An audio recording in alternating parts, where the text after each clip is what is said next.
Caleb isn't wearing anything special. I did my dailies already.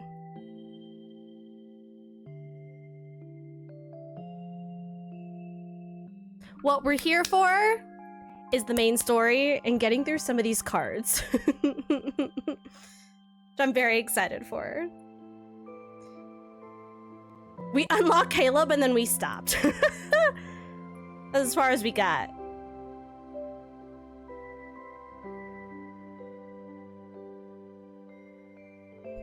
You already stopped walking. Are you still gonna pretend you're passing by? Please. Look at him! Wait. I heard you loud and clear when you said, "Caleb, I summon thee." Say the thing. Say the thing. Okay, I'll be on top now. No hitting? Oh, I get it. You're older now, so the game's different. But I'll always play with you. Always.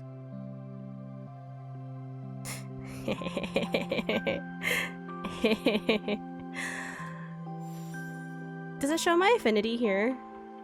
It does!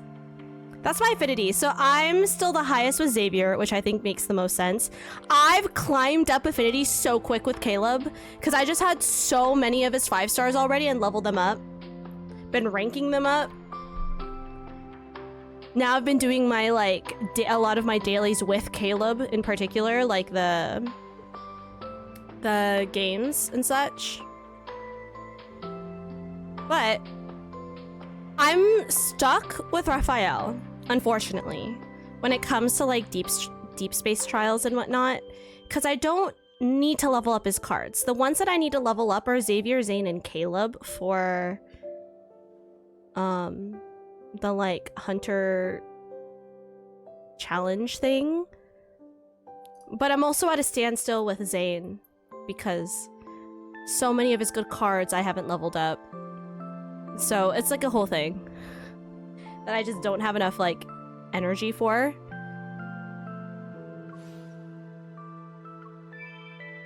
Promise. But I do. New? New where? New what? Huh? Oh, new on this device. I see. I see. I see. I see. Okay. You did hit your 100! Very cute. I also got his affinity high pretty fast, Caleb. Alright, so last we played, because it wasn't much, we got very distracted. So, last time we played, we snuck onto MC. MC stuck onto like the thing, trying to investigate stuff, you know, doing hunter shit. And then we come to find out that Caleb is now the captain of the fleet, and we run into him. There was a whole interrogation scene, and this is where we meet him again after that interrogation scene. Hi, platform. The spring thingy, I did. I got Caleb's twice. Crazy. So I got Caleb's almost immediately. And then not long after I got it again. And then not long after I got Xavier's. I realize how lucky I am. And I'm gonna take that luck because I basically paid for Lumiere. So I will take this, not spending money much at all for this banner. I'm good. I'm chill. This is great for me. I am genuinely fine with it. Because now I'm like just saving up diamonds and just chilling and waiting for Caleb's birthday banner. Oh, you'll love that one. I think, Brada, I don't know if you should watch all the music videos, but I think you should listen to all those songs. I think one of the music videos does get a little flashy. I think that music video does get flashy as well, the one with Kesha, but I think you'll like the music video.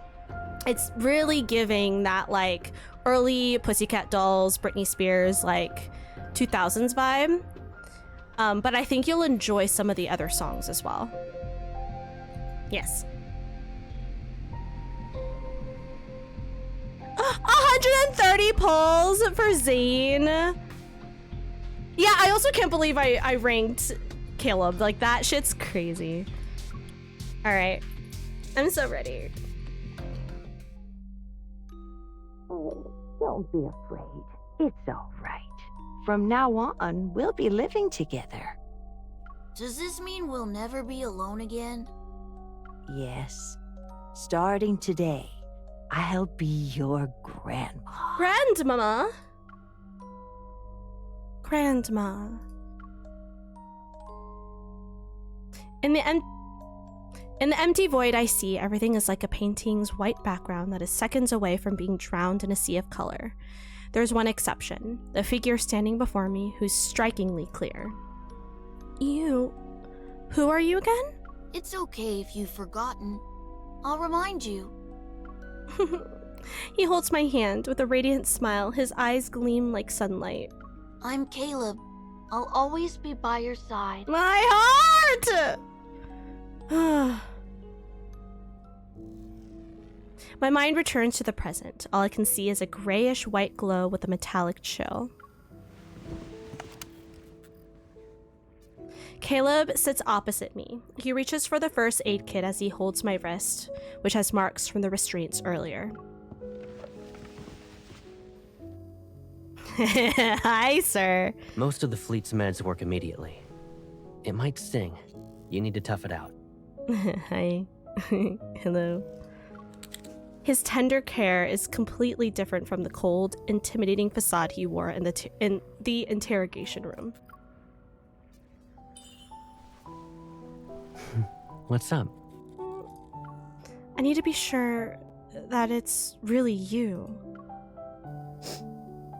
You still can't believe I'm back? No, because I watched the house blow up! He gently holds my hand. Do I need to do a formal introduction? He meets my gaze and his voice softens as mirth appears in his eyes. I'm Caleb. I'll always be by your side. Those familiar words and kind voice are truly unique. I exhale, my racing heart finally calming down. You were scary in that interrogation room, but now... I shake my bandaged wrists and then slam my hand down on the bed next to Caleb. When he's about to stand up, I get in his way again. It's my turn to interrogate you.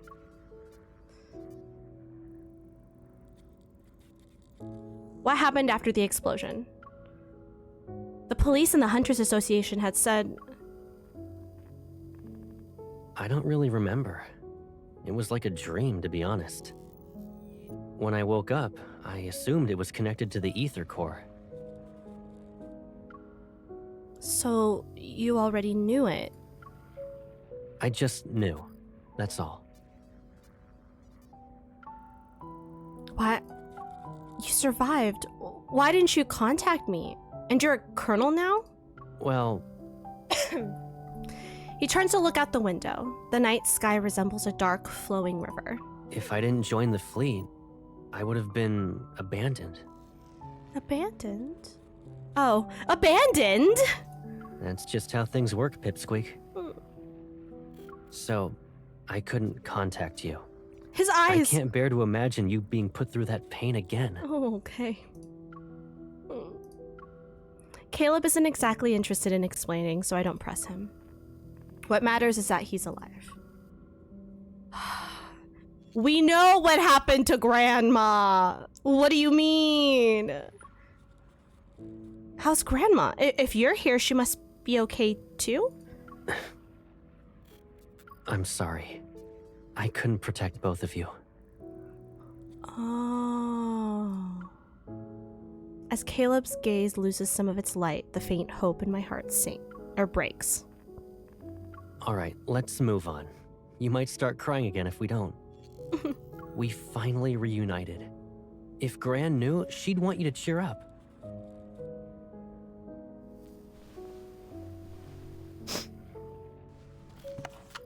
Caleb closes the first aid kit and stands up. He returns it to the cupboard. After all that interrogating, shouldn't we relax? You've been running around all day and must be exhausted. Let's get something to eat. Food! Colonel, the captain of the 3rd Squadron would like to speak with you. He has suggested solitary confinement for the traitor you captured. Come back to me when the bauble around his neck grows a brain. Oh. Oh.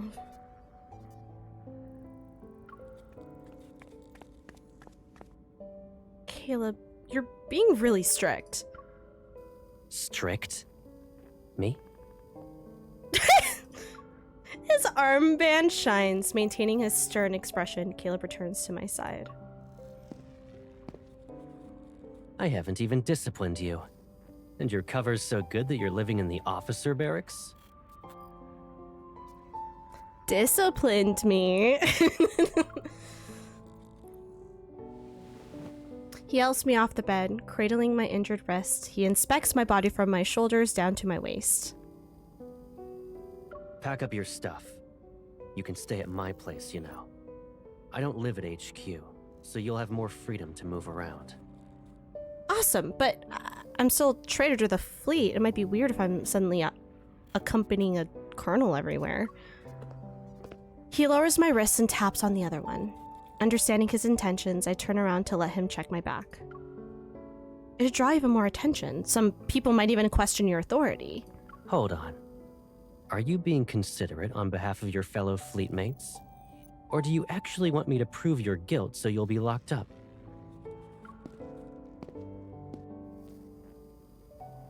Once the inspection is done, Caleb moves over to face me. Don't worry. If anyone dares to question your identity, tell them you're my new adjutant. That's a big word for Elmo. What the fuck does that mean? Oh. So you wanted me to use your influence anyway? It's an order.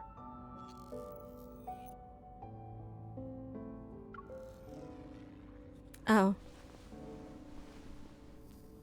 He chuckles, taking off his hat. He places it on my head. The colonel's whereabouts are classified. The same goes for the people around him. If rumors could threaten me, I wouldn't be wearing this armband.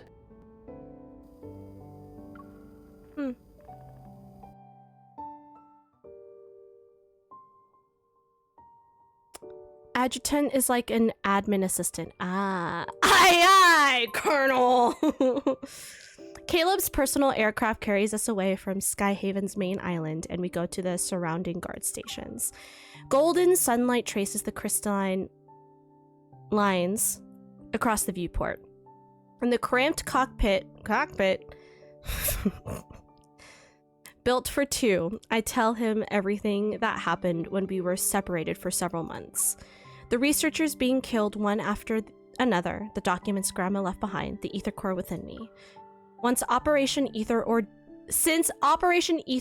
Ordeal and the Spatium Core are confidential, I omit the details relating to the association's investigation.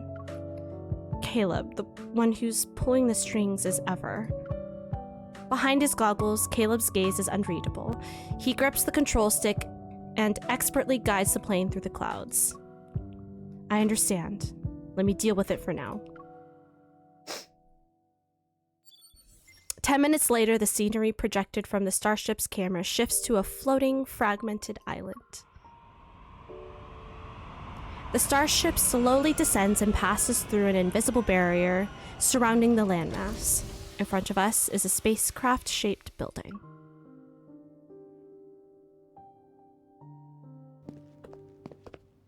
Here we are.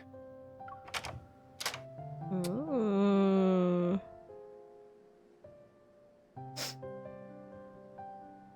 The white glow from the entrance's lamp disperses the darkness. The entire room is flooded with light. I hang my bag in the closet by the entrance before running my hand along the cabinet. Look at all this dust. Caleb, you didn't invite me over just so I could clean your house, right? This place is usually empty, and I rarely stay here. Of course, it's not exactly pretty. Move. Damn. Fuck. Ah, cutie. Holding a few jackets he took from my luggage, he lightly nudges my foot. Only the toiletries are left. Go ahead and sort out your stuff. Oh, actually, hold on a sec.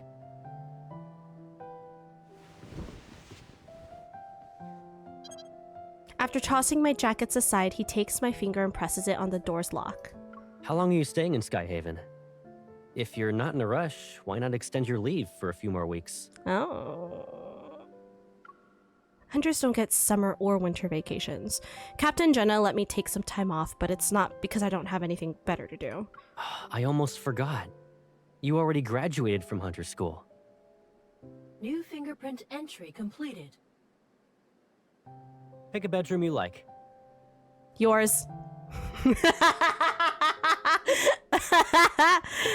I'll extend something, all right. Hey, yo. How many does this place have if you're asking me to pick one? Imagine he says just the one.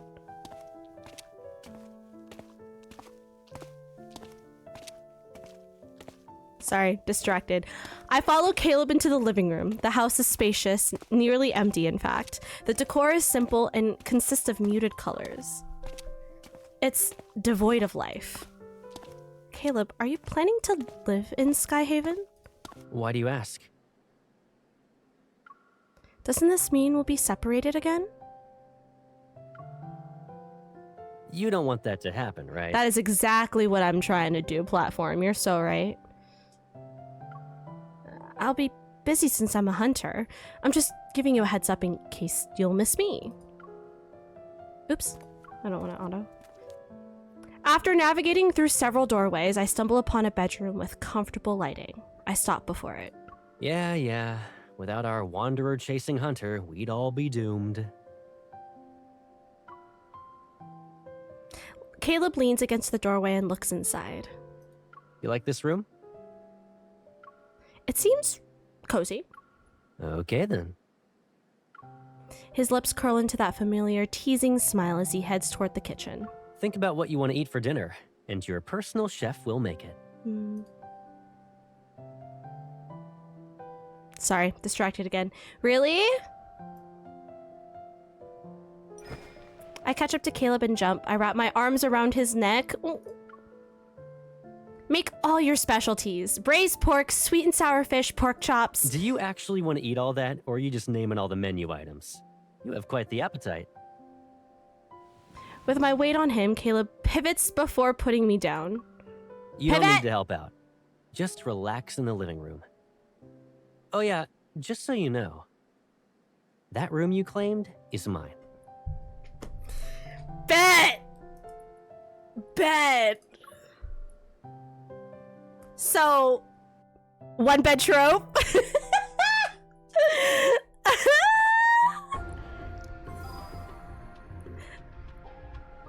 You really gonna get that mouse pad? No, I'm good. It will ruin the aesthetic of my desk. Don't get me the mouse pad.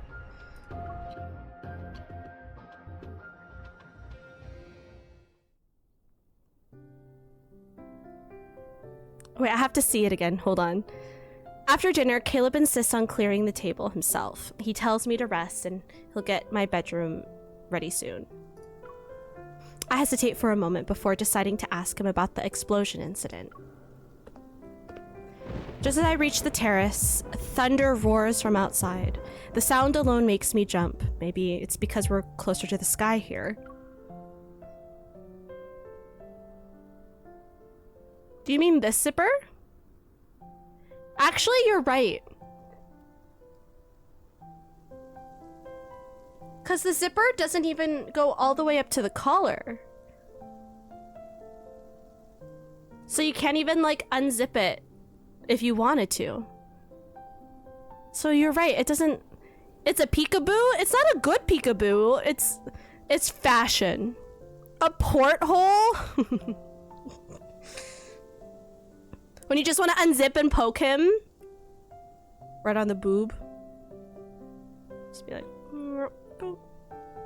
Seeing Caleb's busy figure, I calm down a little. Caught by his gentle gaze, the words stick in my throat. I can only say a random sentence. I want soda. A sentence I would never say. Caleb steps aside, creating a path for me to get to the fridge.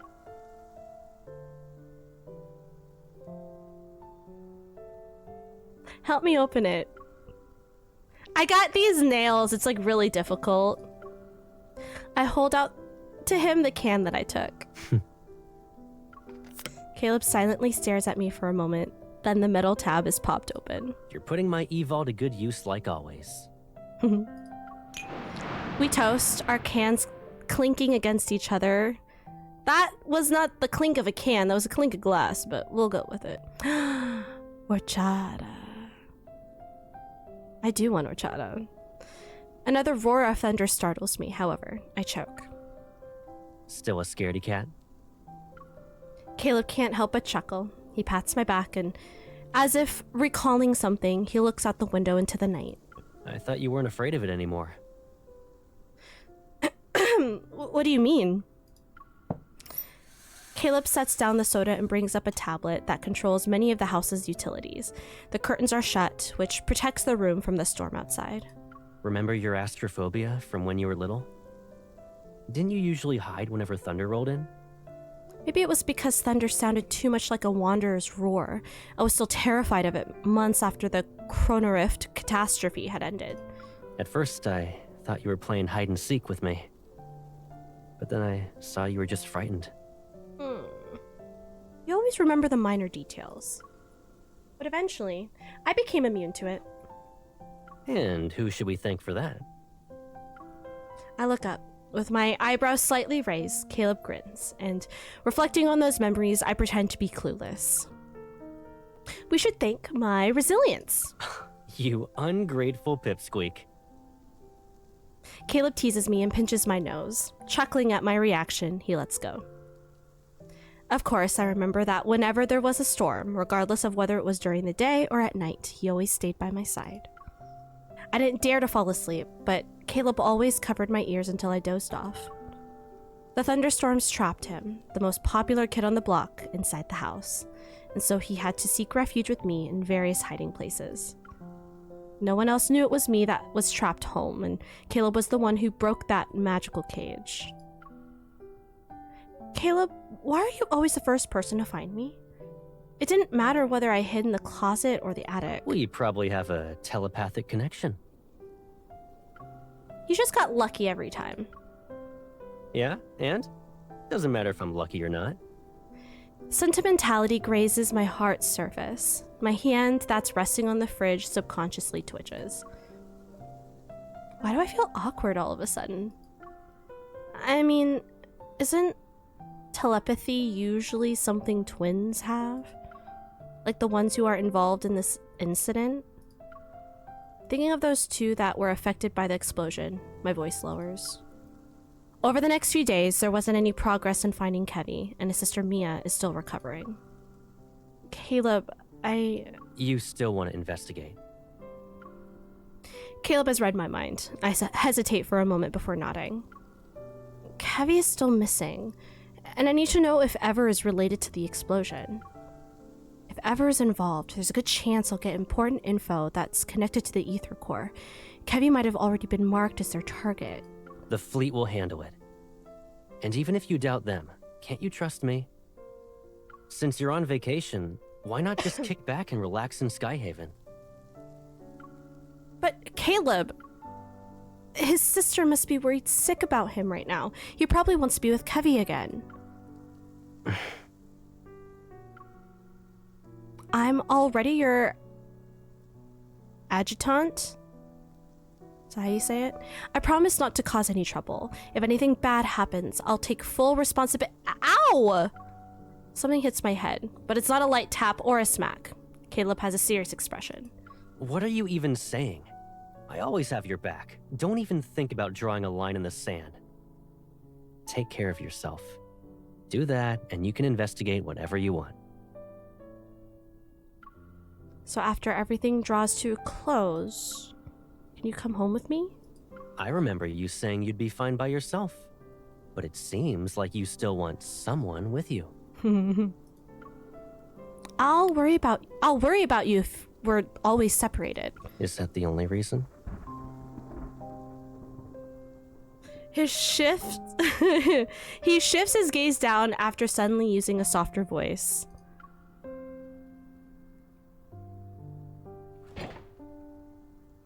The fridge door is slightly ajar and Caleb's hand rests on it. I'm seemingly trapped in this confined space. A cool breeze brushes against my shoulders. The faint glow from the refrigerator casts shadows in the depths of his determined, steadfast gaze. Is it just because I said I'd always be by your side?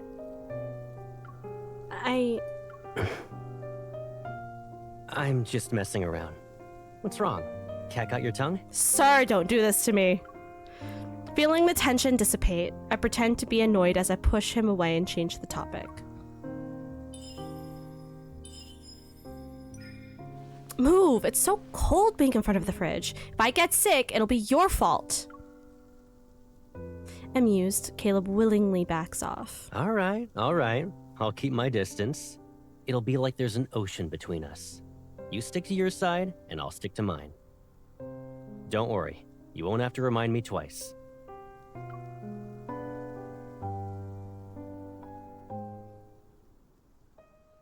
Caleb has returned to my side. I should be relieved, happy even, but I tossed and turned in bed that night.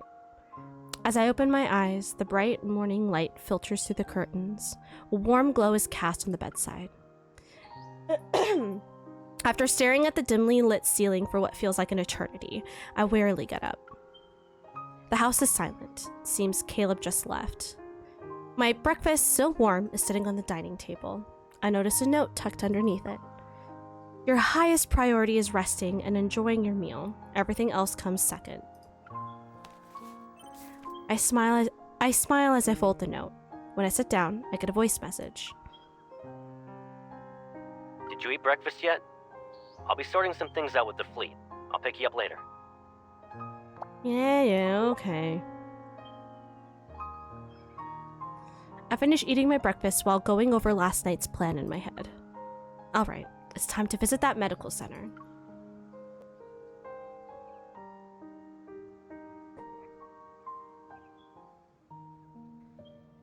Willow Medical Center, Inpatient Department, 9th floor, room 903. Mia. Thanks to Caleb's support, I quickly find the place where Mia is recovering in. It's been said that Kevy and Mia are very close. She's the key to finding him. I'm terribly sorry, Adjutant. The patient has just recovered from being in critical condition. Visits are prohibited unless her primary care physician authorizes it. This applies to fleet personnel as well. Can I speak to the doctor then? The nurse looks me up and down. There's a hint of suspicion in her eyes. Dr. Jones is busy with meetings with a visiting team of medical specialists. The earliest you can schedule an appointment with him is next week. I understand.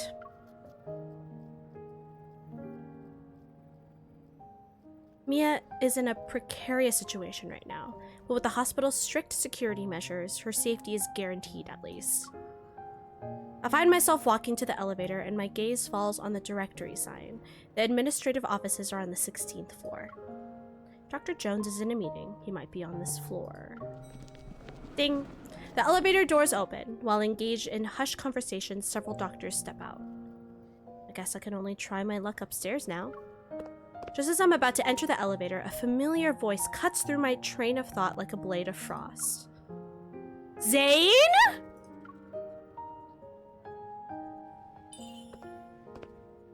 Zane! Well, he's a doctor. I guess that makes sense.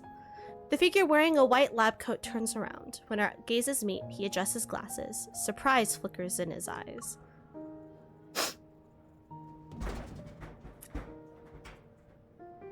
Is this the confidential schedule you talked about 2 weeks ago? Don't worry. I'll experience memory loss once I'm back in Lincoln. At the vending machine, Zane gets himself a latte. He gives me a bottle of pear juice. If I'm not mistaken, a few days ago you said the association ordered you to take leave. This is Zane. I didn't think a medical center in Skyhaven was a vacation spot. You caught me. Well... He slightly tilts his head back to sip his coffee and frowns because it isn't sweet enough. He scans the department signs on the floor. You don't have to explain why you're here. It's obvious. I sigh and give Zane a rundown of the incident. I figured I could talk to Mia and see if she knows anything about Kevy. Mia is no longer in critical condition. She should be able to receive visitors. Do you know Mia? Her primary care physician used to be my colleague. He mentioned her during his visit. Since Mia was exposed to a metaflux explosion, I checked her heart to ensure she's all right. Our husband, comrade. How is she now? Her physical recovery is going well, but she was badly shaken by the accident. Mia still displays signs of avoiding the outside world. But you talking to her might help ease her nerves. If it's possible, I'd like to try. Zane taps a folder containing medical records. Then he looks at me. Give me a second. I'll ask.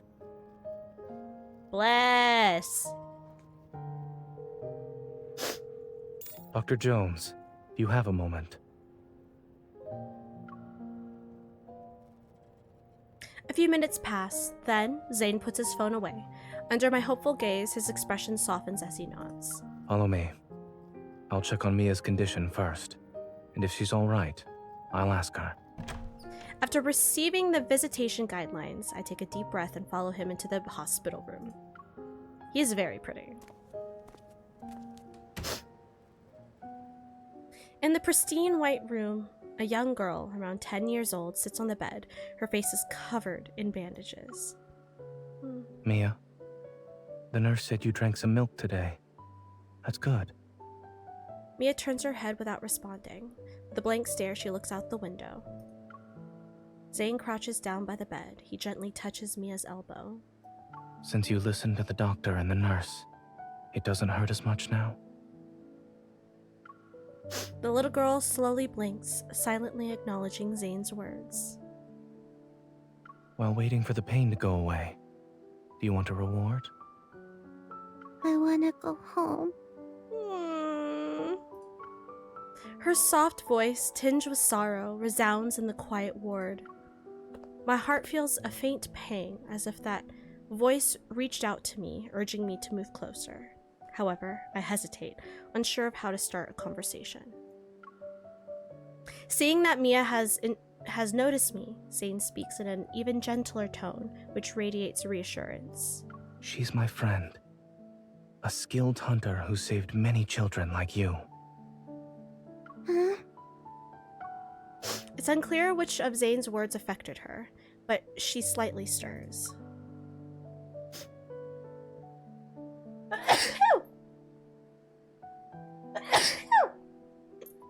Hello, Mia.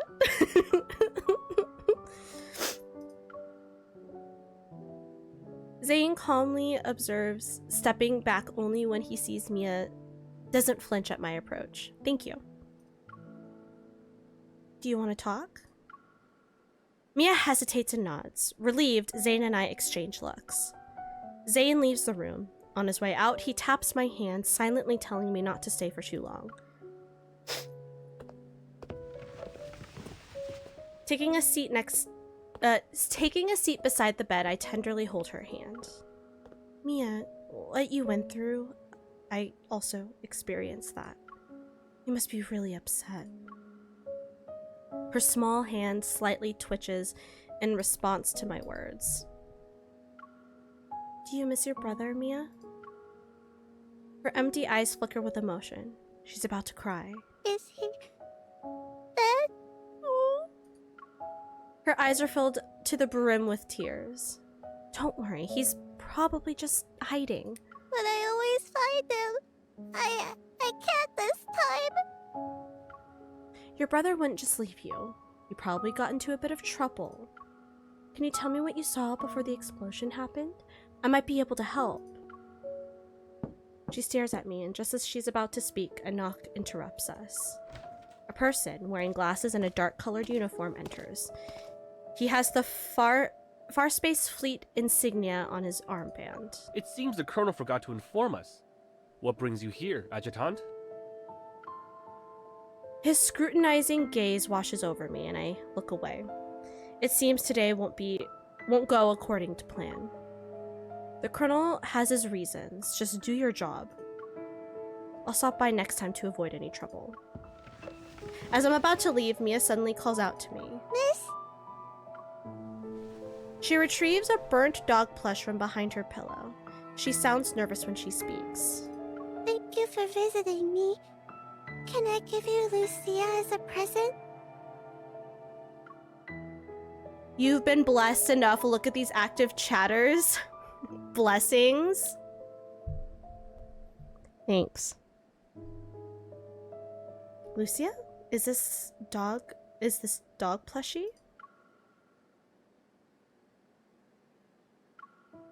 Sure. I identify as a hindrance. That checks out.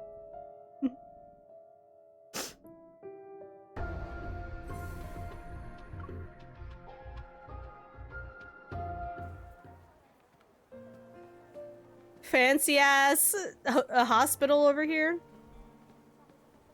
A cool mist rises slowly from the lawn, leaving only a shadowy outline of the hospital wing's streamlined white architecture. I squeeze the dog plushie named Lucia. I'm genuinely puzzled about what Mia's intent is. Is this just a gift? Nah, that's not just a gift. Have you made any progress? Zane sits down next to me. He gives me a cup that's filled with a drink. I don't know what it is, though. Is this milk tea, a health drink, or a fruit slushy? Warm water. How could you not tell it was water? MC girl. Oh, I guess there's like maybe no, you would be able to tell. When he gently squeezes the dog plushie's cheek. Then he gently squeezes the dog plushie's cheek. As usual, he delivers his dry humor with a straight face. Furrowed brows, pursed lips, and a scrunched up face. All symptoms of severe dehydration. There's no way my face is... I quickly relax my expression, but my brows furrow again upon seeing Lucia. Mia clung to this plushie from the site of the explosion at the medical center. Now it's with you. What did she say? I said I'd help her find her brother. Kevi?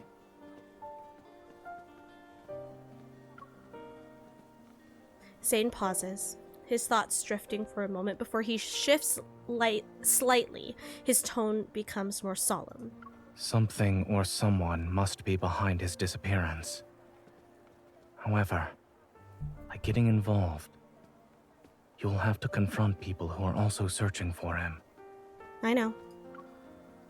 While the Farspace Fleet dealt with the culprit behind the explosion, the whole thing feels too similar to what happened to me.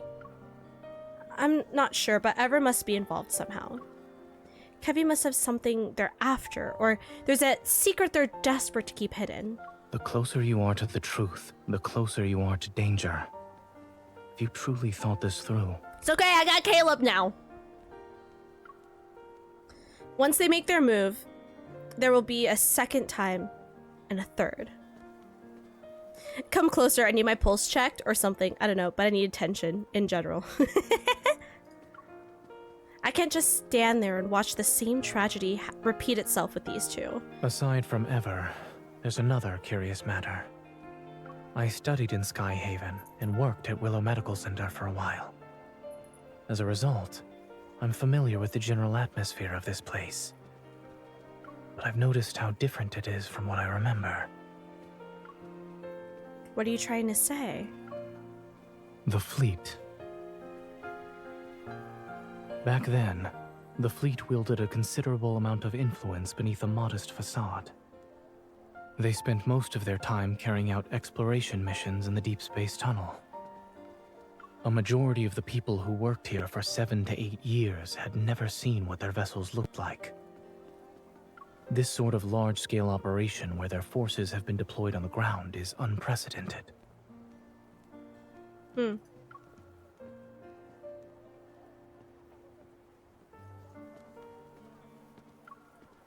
Even if there's another reason behind the fleet's large-scale operation, with so little information available to me, it's hard to determine their role in this incident.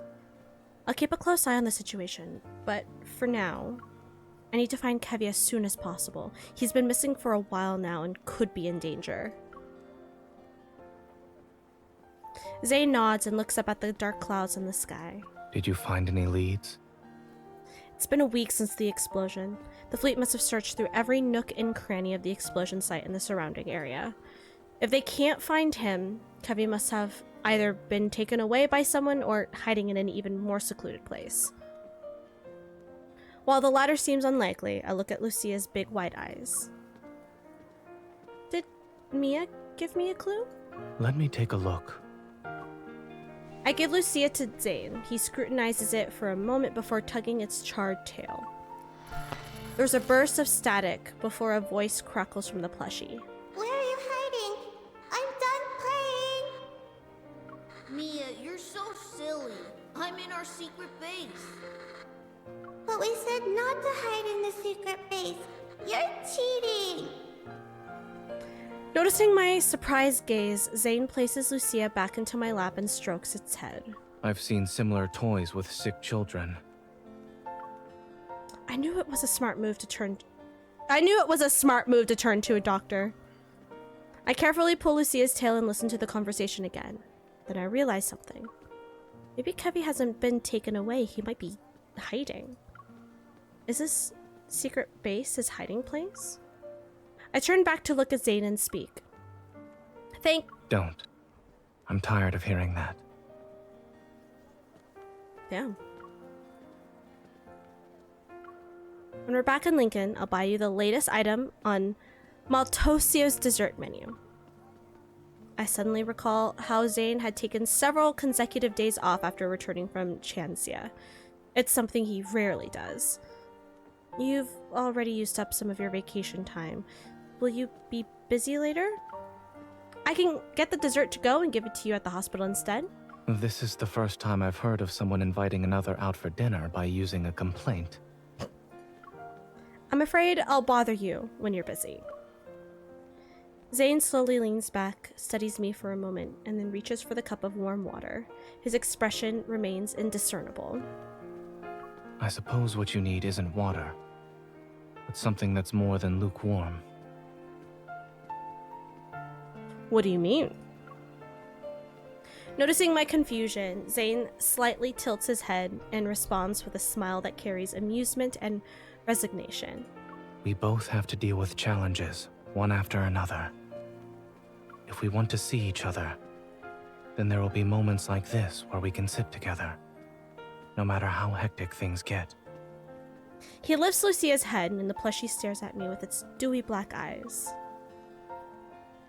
Once you help Mia, take some time to think about what you'd like to eat with me.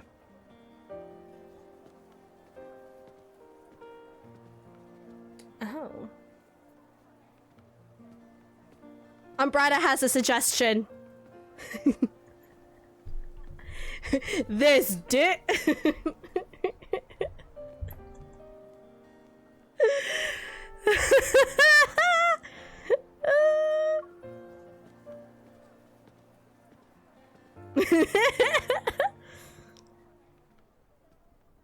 Following the explosion, the Far Space Fleet uses Wanderers as a reason for sealing off the area and evacuating all residents within a 2-kilometer radius.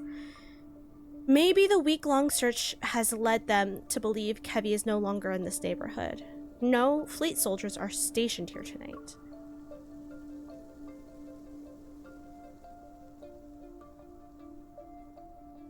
The charred ground reveals several sets of footprints, all disorderly. Many have passed through this place. Heavy. As I enter a backyard, I see a scorched swing and a slide that's been reduced to a metal frame. I pause before carefully tugging Lucia's tail. If Kevy is still around, he might hear this. After a few minutes, I noticed faint sobbing. Suddenly, a familiar energy fluctuation ripples through the air. Behind the shrubs, a tear in reality, around half a meter wide, materializes. A timid little boy emerges. He's hesitating. Realizing I'm not his sister, he tries to run away, but I quickly call out to him. Wait! Mia sent me! The boy freezes. He turns around, but his head is still lowered. He's unwilling to meet my gaze. You shouldn't come any closer. Don't look at my face. Oh, what's all over his face? Have I become a monster? Oh no! What happened to it? What happened to him? Granulated crystals seem to be growing around his eye sockets, almost engulfing his whole face. A few months ago, I saw this sort of phenomenon in the N109 zone with those monsters in Enchantia City. What happened to it? Did I say it? I meant him! Maintaining my composure, I touch the crystals on his face. A sharp pain shoots through my palm, but the growth stops. Just as I thought. I've seen this before. You're not a monster. You're just ill and need to get treated as soon as possible. She's recovering in the medical center, and after the surgery was over, there haven't been any problems. I take Kevy's hand and wipe away his tears. Right now, she's worried about you, Kevy. Can you tell me what happened on the day of the explosion? How did you manage to stay hidden? The secret base you have with Mia... Comforted by my words, he stops sobbing. Slowly, he withdraws his hand and reveals something to me. In the center of his palm is a tiny crystal fragment. This is... an ether core? A familiar energy reverberates in my heart, and I slowly exhale. It's the last spatium core fragment we've been looking for. When the explosion happened, Mia and I were playing hide and seek. I was in our secret base while she was outside. She couldn't find me. I was hiding for a couple of minutes. Then I heard a loud bang and blacked out. I was protected by this thing that Mom and Dad left. Kevy looks down at his palm. The protocore fragment emits a gentle, soft glow. Your parents left this? Yeah. They also said I need to take care of Mia. And that I shouldn't be found and use this to hide whenever I'm in danger. So this fragment can create a space, the secret base you and Mia talked about. Lowering his head, he nods. After the explosion, I slept for a long time. And when I woke up, I wanted to find Mia, but there were people outside looking for me. Who were they? I don't know, but they were dressed like Mom and Dad. Were they part of the fleet too? Mom and Dad said that when they're not around, I shouldn't trust those people or go with them. I can't trust anyone. This must mean Kevy's parents knew there were people in the fleet who wanted to harm them. I bet other groups are also involved. At this point, letting the fleet find Kevy might not be for the best. I touch the black crystals on Kevy's face. He slightly flinches from the pain. But even if we only consider his health, Kevy can't stay here anymore. Maybe having him leave Skyhaven temporarily is the only way to ensure his safety right now. In that case, the Hunters Association, which has been kept out of these events since the beginning, will be a reliable safe haven. Ads are about to roll, by the way, guys. I know you're in danger and that you really want to see Mia now, but you need to keep this fragment safe and hold on for one more day. I'll make the necessary arrangements and return to you as soon as possible. Kevy is quiet for a moment. Then he pats Lucia's head and nods. Can you tell Mia something for me? I'm okay. Tell her not to worry.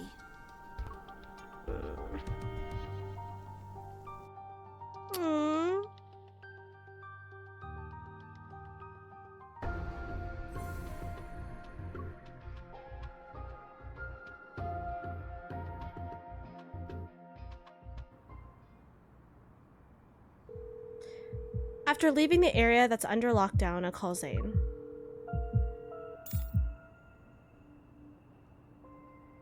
Zane! Don't rush. Speak slowly. Did you find Kevi? When his voice comes through the phone, it's almost as if a warm hand is soothing my troubled mind.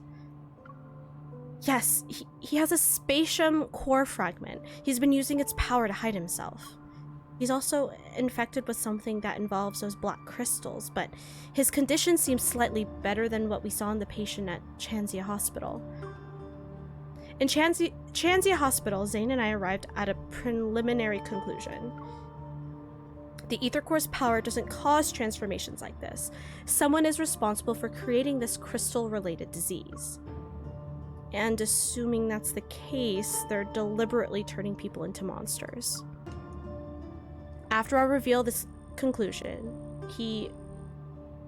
we never really discussed before. The other end of the line is silent for a few moments.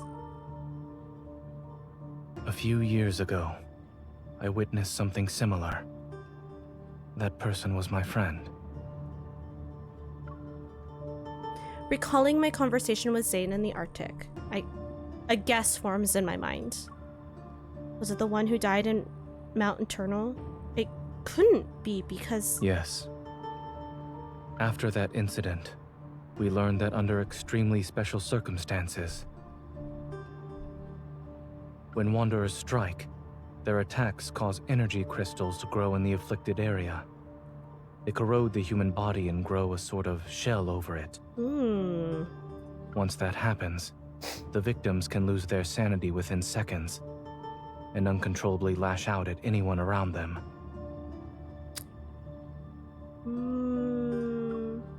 Some of the vague relationships between a few things become clearer.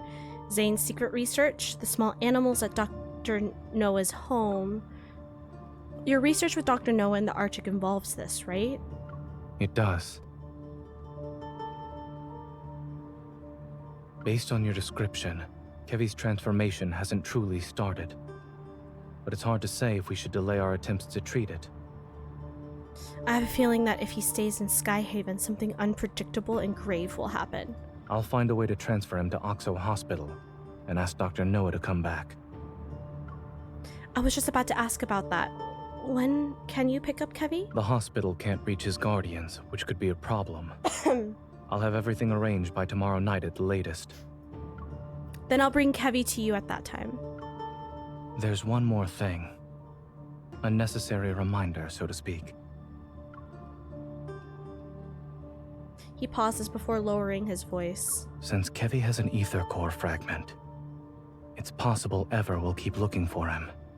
When caring for others, you must be mindful of your own safety. Sure. Before coming here, I thought I had grown stronger. I thought I'd be capable enough to handle the challenges that await me. But I didn't expect them to become even more difficult. Fortunately, I've never had to face them alone. Perhaps I'm also doing this for myself. After the call ends, my beating heart finally begins to calm down. I look up at the moonlight hidden behind the dark clouds. The night is still, with no rain, no wind or rain, and the stars shine brightly. I suddenly wonder, is Zane also looking at the same night sky right now? Romantic. The lieutenant's appearance at the medical center today means the fleet is keeping Mia under close surveillance. I need to avoid them if I want to bring Kevi there.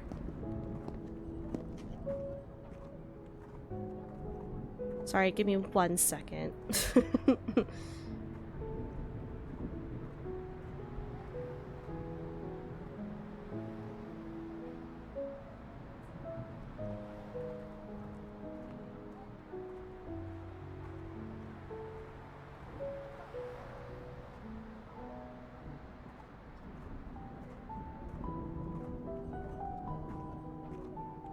Someone was asking me a very important question.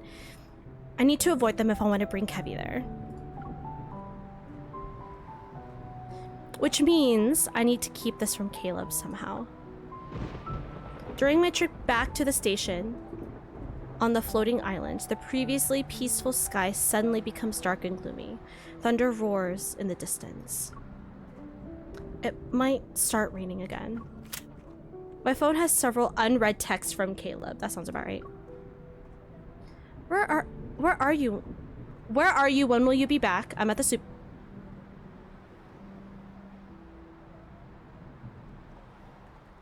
Damn. Okay.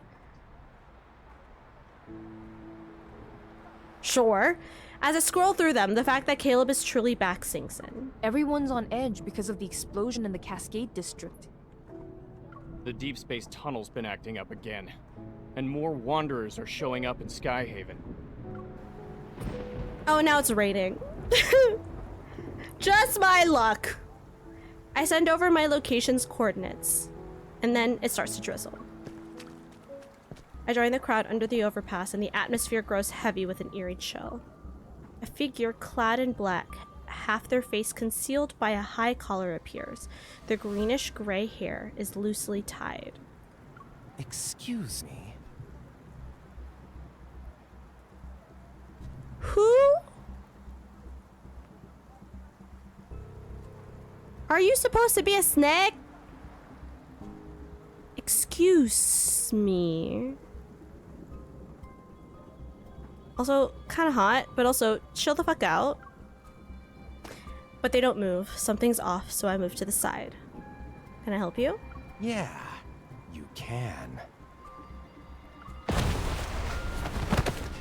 All of a sudden, there's a small explosion nearby. The scorching heat throws me back a few meters. It's a wonder! Run! I steady myself, covering my nose and mouth with one hand and waving away the smoke with the other. The stranger is still there. He pulls down his collar and reveals his face. With a forked tongue and white slit pupils, he grins, mysteriously as if knowing this would happen. Has anyone warned you that a unique hunter like yourself could get into some real trouble around these parts? He moves like a grayish-green serpent. His fingers change into blades! Blades for fingers! As I swipe past my cheek. I barely manage to sidestep him. He attacks again, aiming for my throat this time. He's tough and quick. He's incredibly fast and strong. I instinctively lean back and narrowly avoid the silver blades. I pistol whip him, the gun landing a decisive blow on his head. Hearing that satisfying sound, I know I did a good job. I turn around. When the broken remains, wires and metal bits burst out along with a bunch of tiny bolts. You're annoying. I can't hear anything now. The man touches the broken parts of his ear before tossing the short-circuiting implant into the drain. If I take the ether core from you, I can trade it in for an ear with some nice bass. But the scattered electrical equipment is sucked into a metaflux surge as it spawns several strange-looking wanderers. oh well, let them have some fun. Is this some kind of transformation?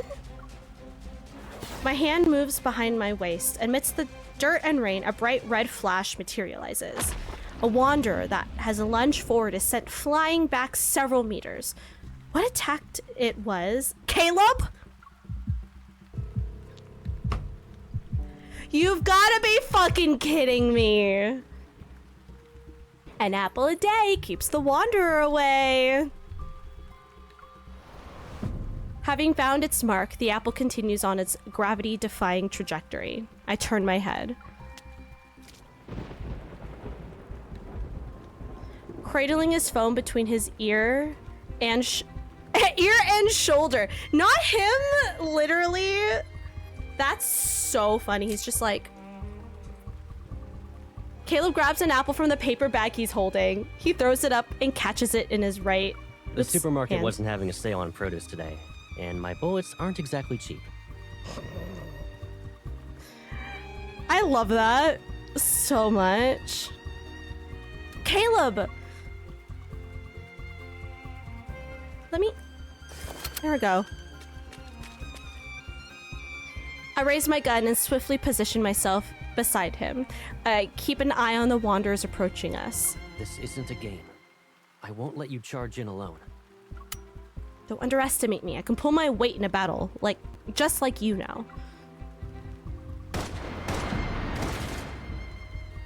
we get to fight? We do get to fight. Cute. Okay.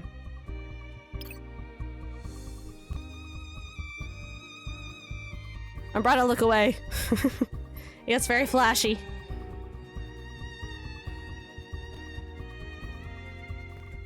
I'm gonna turn it down because it gets really loud too.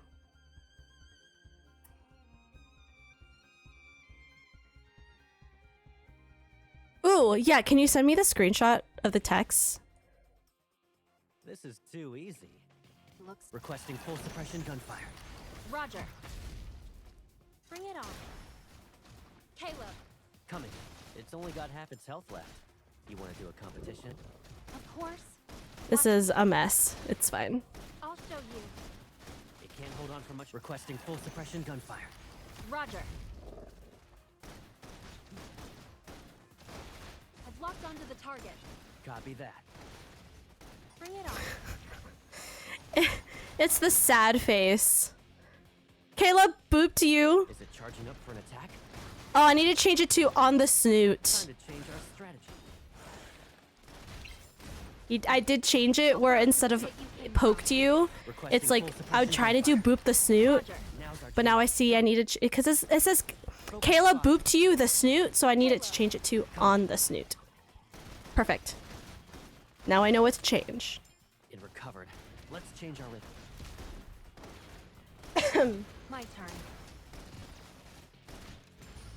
Sometimes I wish you'd let me be your shield. Target is within range. Commence in. See, if I was able to play with his myth, we would be done with this battle by now. Go back to the pit you came from. Requesting full suppression gunfire. Roger. Now's our chance to strike. You can't break our connection. Caleb. Coming. It recovered. Let's change our rhythm. We crushed them. Nice. We crushed them.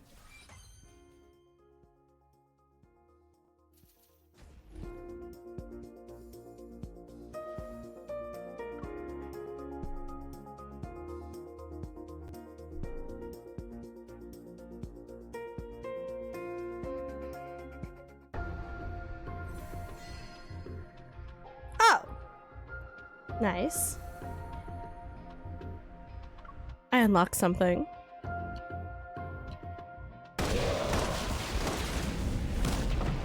Bang! The last wanderer is flattened by an unseen force and scatters debris in all directions. Caleb! Muddy water is everywhere, but Caleb seems unfazed as he brushes aside the damp strands of my hair. Oh. Are you hurt? I'm good, but that person is getting away! Caleb holds out his hand, his fingers slightly extended. A barrage of stone shards chase after the fleeing figure cloaked in a dark grayish green. Eat some fruit. I'll be right back. A paper bag lands in my hands. Before I can respond, Caleb vaults over the railing and disappears into the night. 'Cause he's Batman. How did Caleb get here so quickly?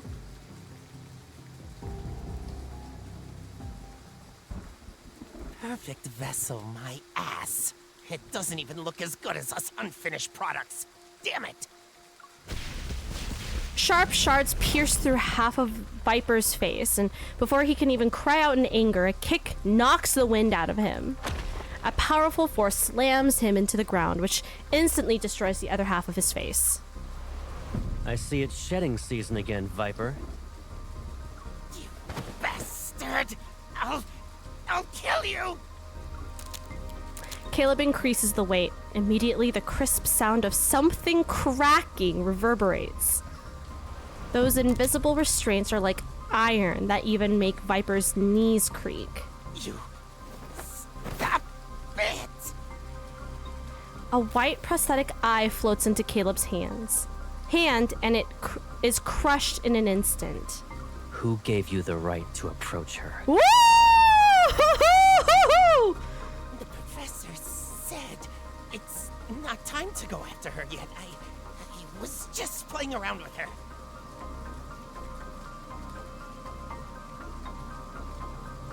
Who's the professor? It feels as if a swamp is slowly squeezing the air out of his lungs, making it difficult to breathe. There are less than 72 hours before the final cleanup. I'm just reminding you that. Caleb? Hello? If you can't retrieve the protocore fragments, you're done for. Which hand did you touch her with? This one?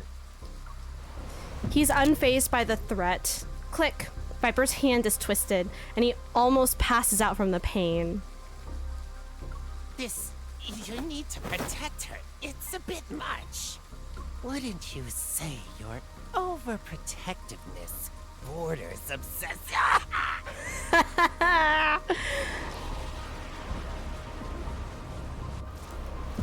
Raindrops are suddenly suspended in the air. They're like countless silver needles that are ready to pierce him at any moment. He can't even laugh. Caleb crouches down, meeting Viper's gaze. He slightly smiles. Lay a hand on her again, and I will kill you.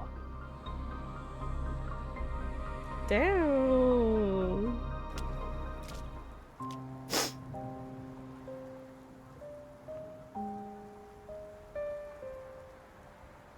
Unable to find Caleb, I have no choice but to retreat to the overpass.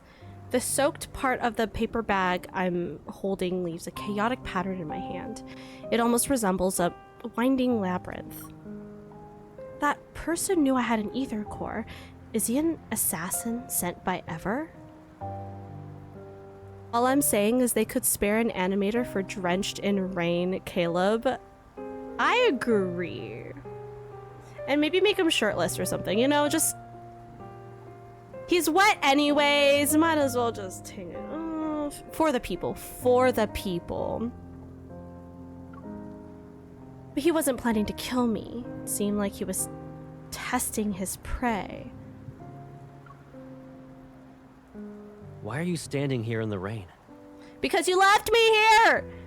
With a paper bag full of apples. This paper has dissipated by now. The apples are all over the floor, and I'm standing here wet, and not even the good kind.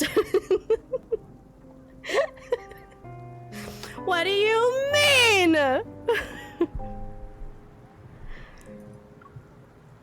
An umbrella shields me as Caleb reappears. He frowns as he wipes away the water from my face. Caleb, are you okay? I'm fine, but I lost track of him. Having checked Caleb's hand over and over again, my anxiety only dissipates when I confirm he's unharmed. It's okay. I got some of the parts he dropped. I'll take them back to the data analysis. Hopefully there will be something to learn. We'll talk about it later. Let's go home. He takes off his coat, that he's clearly wearing, and drapes it over my head. With his arm around my shoulders, his warmth quickly envelops me. Give me a heads up next time you go out. I can't help but worry about you when you're all alone. Damn. So now we're back home, both wet. Upon returning home, Caleb ushers me into the bathroom. Together? I'm wrapped in the hot water's warmth. After getting out of the shower, I put on soft loungewear, and the rain's chill having faded away. In the living room, I scan the parts and upload the data to my watch. I steal a bowl of ginger soup. Ugh. A steaming bowl... What did I say? A steaming bowl of ginger soup appears on the coffee table. You didn't dry your hair. Again. Freshened up, Caleb brings over a towel. He sits down on the couch and pats the spot next to him. Come here. Is he gonna dry my hair for me?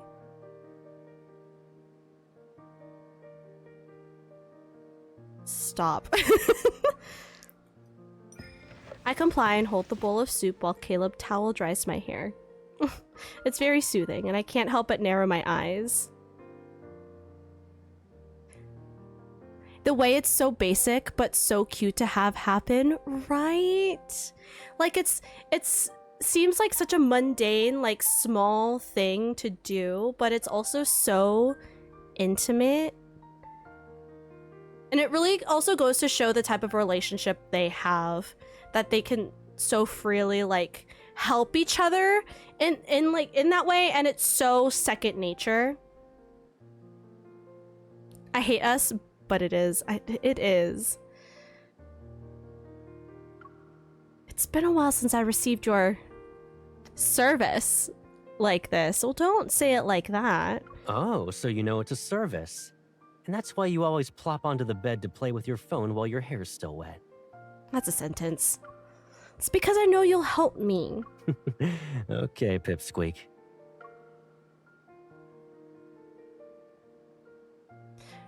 Through the towel, something taps my head. It's not too gentle or too rough. Though, don't you think you've gotten better at drying hair? Have I? I moved out to live in the college dorms. Then I moved again for the DAA after graduating. Looking back, it's been forever since I was really home. That means it's also been a long time since I helped you dry your hair. He tilts my chin before using his fingers to comb through the disheveled strands.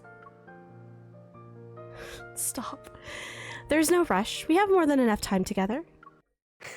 Yep. Game, don't crash on me now! With a promise made, a new thought crosses my mind. What about the Deepspace Aviation Administration? Do they know you joined the Far Space Fleet? What about your comrade in arms? They don't know. And they won't.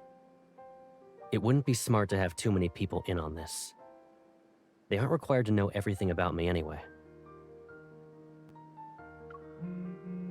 My phone's screen suddenly lights up. I see a news alert about the explosion in Cascade District. Ah, right. Kevy. Removes a towel from my head and walks to the bedroom. I'll grab the hairdryer. Give me a sec. Oh my god, stop it! Aware of the warnings Kevy's parents gave and the fleet's close surveillance of the siblings, I realize things are in a more sinister light. Is it possible Caleb knows something about this?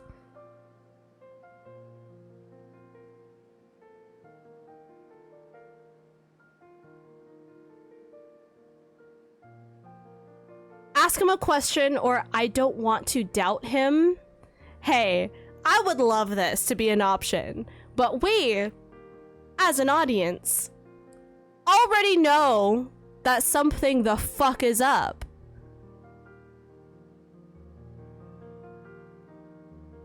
So, I don't know, man. The fleet has used a considerable amount of resources to deal with the explosion incident and their search for Kevy. Is it because Kevy's parents are important to them? The perpetrator and victims are fleet personnel. That means the fleet must take full responsibility and provide answers to the public. Then what will the fleet do if they can't find Kevy? To reassure me, Caleb gently pats my head. His voice softens. Don't worry. They will find him.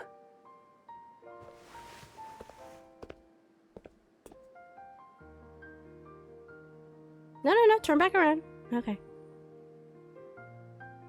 As I watch Caleb walk away, yeah, I am. A sense of guilt creeps over me like an evening mist.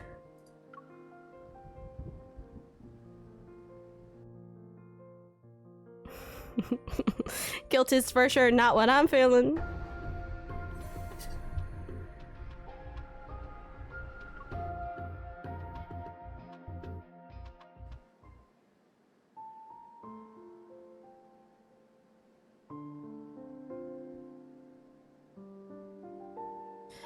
When I wake up the next day, my head feels foggy and my throat is itchy. Maybe it's because I got caught in the rain yesterday. Do I also like pina coladas? What are these for? As soon as I enter the living room, I stop in my tracks. Boxes of various sizes that weren't there before are now here. Caleb rolls up his sleeves. He sits down on the floor and pieces something together from the scattered parts around him. This place has been empty for too long, so I bought some stuff. Take a look. Do you need anything else? Okay, this only happens in media, or I'm a beast. I dance in the rain regularly. Never been sick next day. I think, like, I didn't get sick after Ren Fair because it was like drizzling but cold, but I wasn't cold. I think the only times I've like, if I'm in the rain wet, if my body temperature actually falls low and I'm like shivering, I think that's when I wake up the next day sick. But I've just been suffering from allergies because that's just been acting up. But I didn't get sick, luckily. Thank God. I'm busy this weekend. Can't be sick. I'm booked and busy this weekend. Take a look. Do you need anything else? It's okay. I'll only be staying here for a few days. Anyway, I need to go. Why? You don't plan to visit me anymore? No, of course not. I rub my stuffy nose. Content, Caleb smiles, wipes his hands, and gives the assembled robot a pat on the head. Hello, Master. Weird. A little robot's screen forms a smile as its movements produce a series of clink clanks. When you're on the bed and glued to your phone, it can bring you snacks and drinks. Sure. The warmth in Caleb's smile makes me feel even more guilty. I'm sorry. If the fleet is just trying to protect Kevy, then I'll make it up to you once he's safe. I promise. I sit next to him and attempt to mask my nervousness with a pleading look. Caleb, I agreed to have dinner and watch a movie with some classmates in Skyhaven tonight. Can you give me a ride? It's not that far. You can take me there since your plane can just zoom. Kevy agreed to meet at midnight, but after careful consideration, I decided to head out early to avoid any problems. I made that suggestion to Caleb so he wouldn't overthink things. You shouldn't go out. I can tell you're coming down with a cold based on your voice alone. Focus on resting today so you can recover. But my friends! Caleb opens another box and busies himself again. There's a weird energy fluctuation in the Deepspace tunnel. All the Wanderers in Skyhaven are riled up because of it. To ensure everyone's safe, Skyhaven will be under lockdown tonight. We'll be doing a cleanup. Damn. Isn't eliminating Wanderers supposed to be a hunter's job? What kind of threat could possibly warrant a large-scale response from the fleet? Doesn't matter.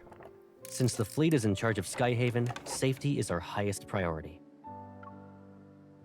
Sus. He pauses and looks up. I won't be around tonight, so don't even think about going out. Got it? But... This isn't good. I need to get Kevy out of there. Pretend to give in. Meeting Caleb's gaze, I pretend to give in and purposefully let a bit of reproach tinge my voice. Fine. I'll stay here. I can't exactly disobey the Colonel's orders, huh? You also can't lock yourself in your room so that you can sneak out through the window later. This isn't our old house. This isn't our old house. And even if I did climb out the window, I wouldn't get very far. Seemingly uninterested in arguing, he ruffles my hair. I'll take you to meet your classmates tomorrow. He responds with a smile. It's the same one I've always seen, but his gaze is a little too cheerful. He's hiding something. Caleb, be honest with me. Is the cleanup tonight related to the explosion? You're overthinking it. Oh, his gaze changed there. He looks away and pretends to study the sketch. I grab his chin, forcing him to look at me. You're lying. What about you, then?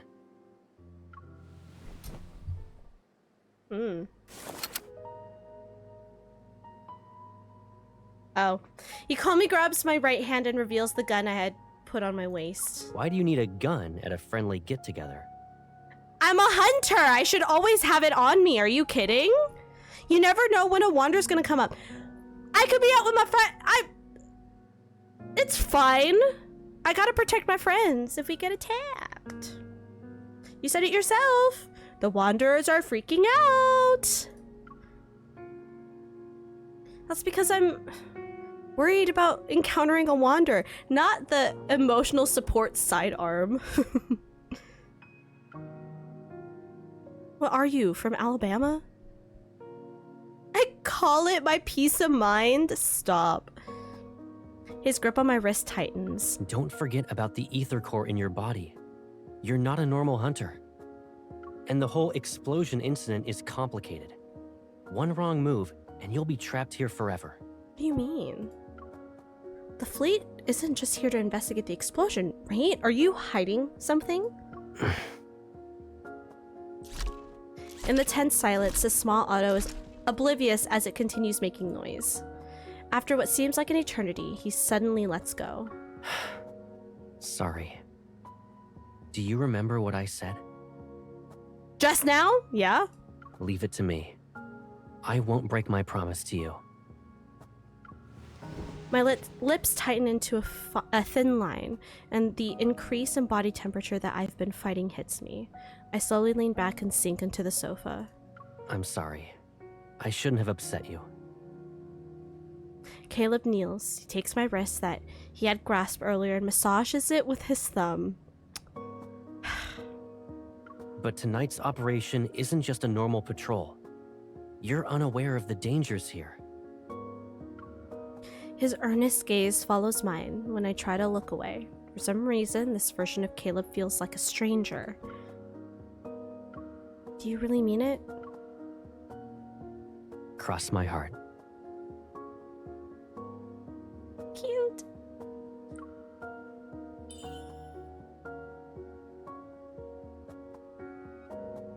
You made a promise to me. Don't forget about it. Now stamp it! Stamp it!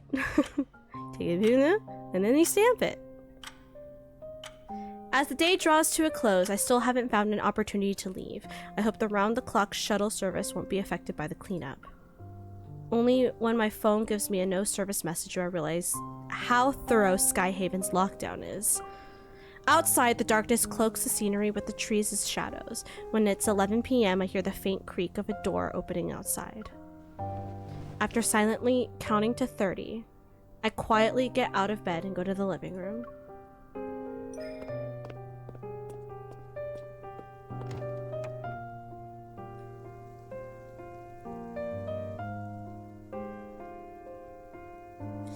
No one's here. Only a single wall lamp illuminates the room, and the furniture's shadows are plastered on the house's white walls. I let out a sigh of relief and try to find my gun that Caleb put away. Looking for something?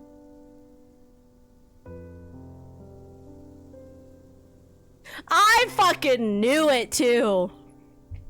I knew it.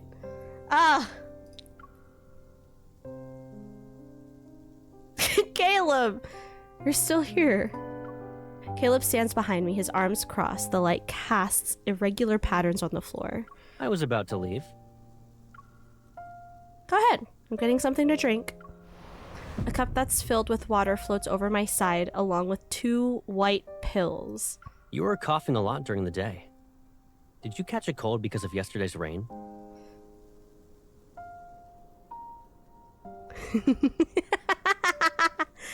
Girl, same.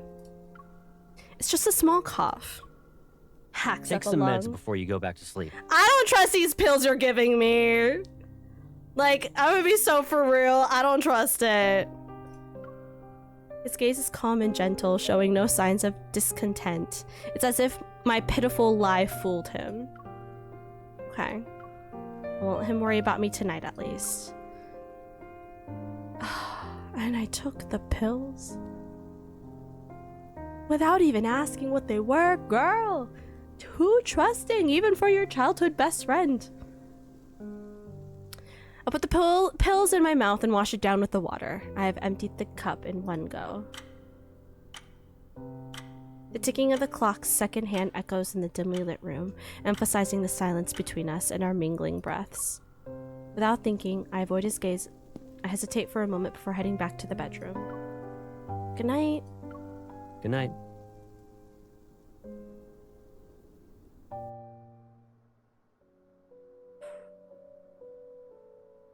Ooh. Ooh.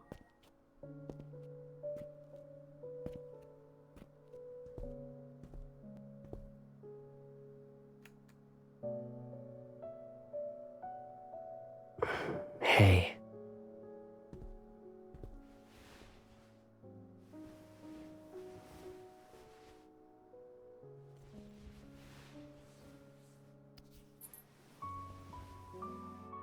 If I kept you here with me like this, would you think I'm being too selfish?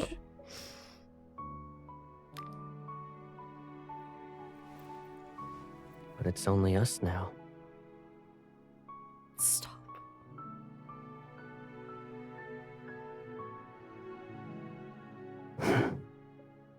Let's say I had noticed these threats that were lurking around you earlier. Knowing then what I know now, none of this would have happened, right? Huh?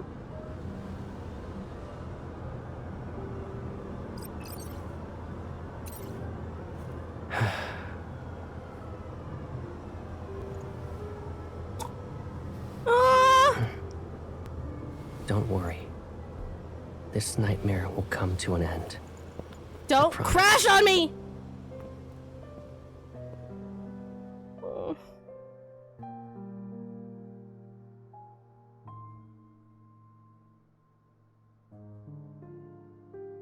King of yearning. Stop. Stop! That was so romantic. And sad. So sad. Alright. We got a bunch of battles coming up. I'm gonna turn down the volume. We're gonna vibe. Beware of the flashing lights.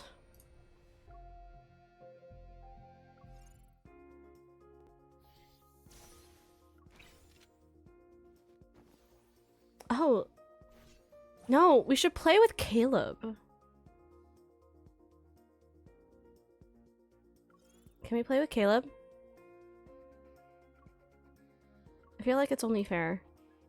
Xavier, Lumiere, baby, love you.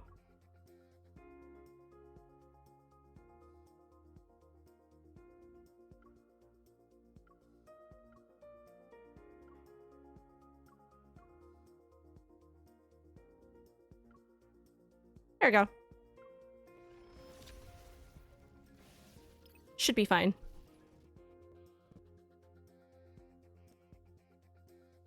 What about what I want? Well, what about what you want? What do you want? To send me a stupid meme?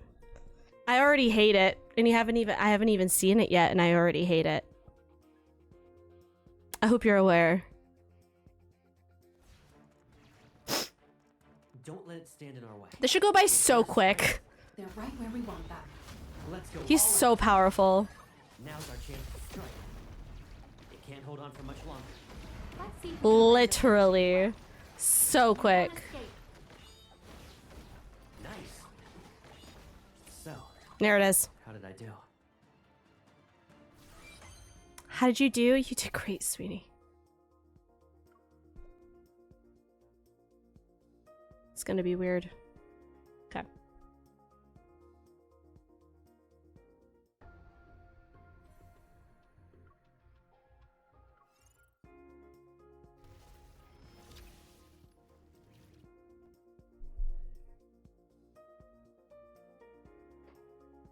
Look it? Ugh. Fine. I already hate it, but fine.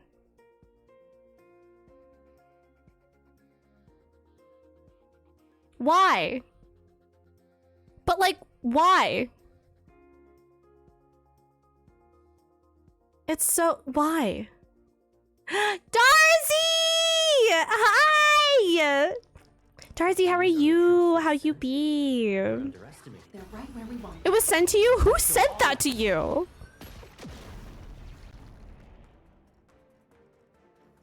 He's so powerful. My strong BP. Like, look at him go!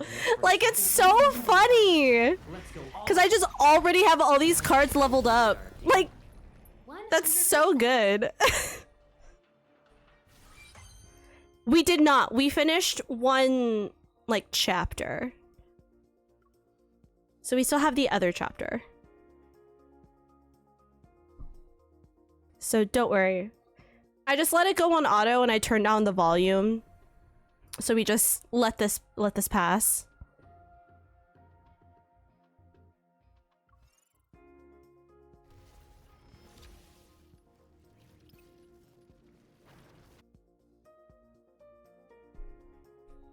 Darcy, how are you? How's your day? How you be? Need to get his myth. I hope you get it. I think I need a Silas myth and I need a Raph myth. Like, these are the troops they I need some. I need it like their myths, like both cards. I need them to be powerful. I need the powerful cards for them. Because I'm at a standstill for Raph in particular. For Deepspace trials. You want to do it? Get behind me. I can still fight. Time to unleash our power. Take them down. How are you going with the story? Good. They're right where Going good. Caleb. How did I do? A little sus. But we still love him. Have their standard myths? I don't have... I didn't finish trying to get Raph's myth. I only have one of them, which that sucks for me. And then I don't even think I have his standard myth. And then Silas, his standard myth, I only have one. I have Zane's standard myth, and then I have the standard myth for Caleb and for, I think also for Xavier. And then I have Lumiere and then the new myth as well for Caleb. Is that it? This is usually 3 rounds, right? Oop. Then we should be good. Yeah, okay. And we're back.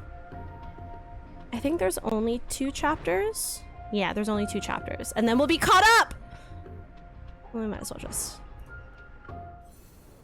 Oh.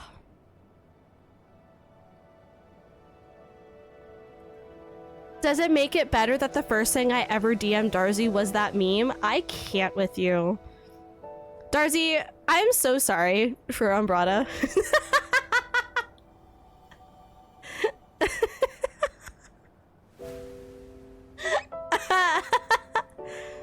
I'm so sorry for my brain cell.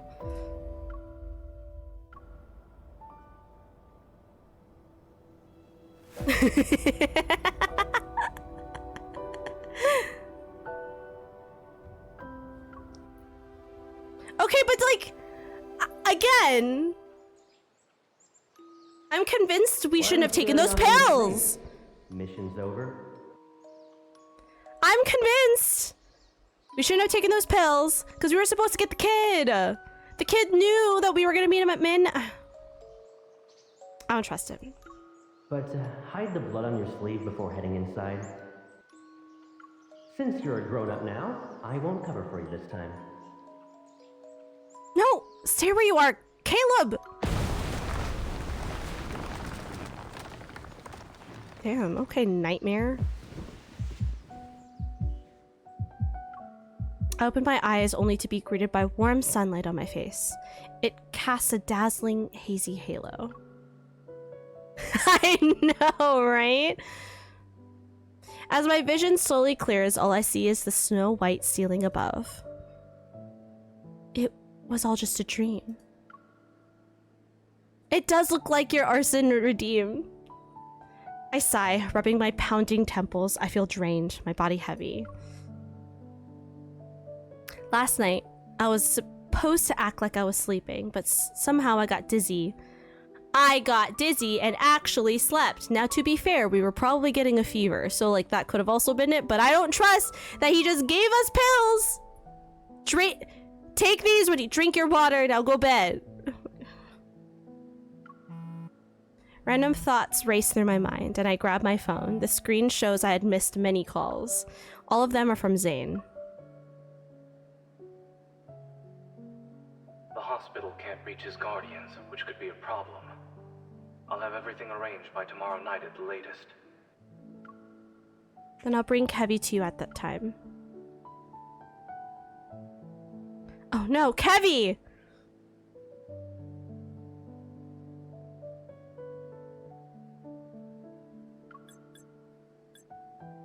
I dial his number, but the call never connects. I put on my slippers and rush to the door while texting Zane. As I open the door, a barrage of loud news alerts bursts forth as morning sunlight casts a gentle glow on the floor. You can trust any pills I give you, because I keep the good stuff for me. Okay, sounds good. Good to know.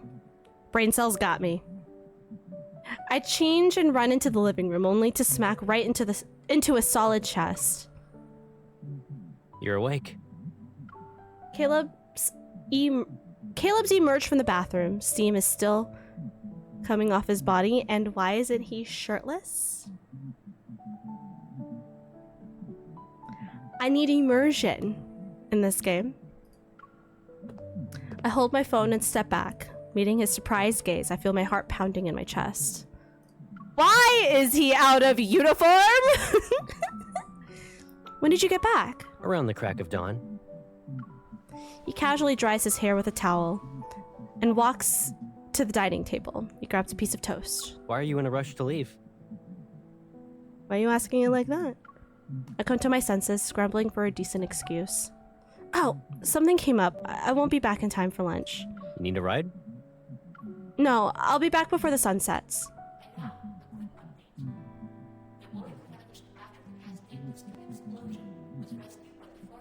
Fuck!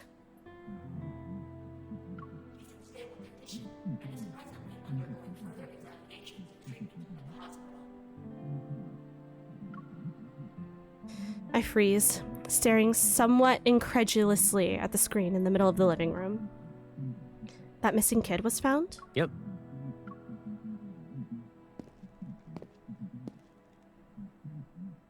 He takes a bite of his toast as he approaches me. He places one hand on the back of the couch, his eyes looking over the news. During last night's operation, they found him in a small garden, not far from the blockade.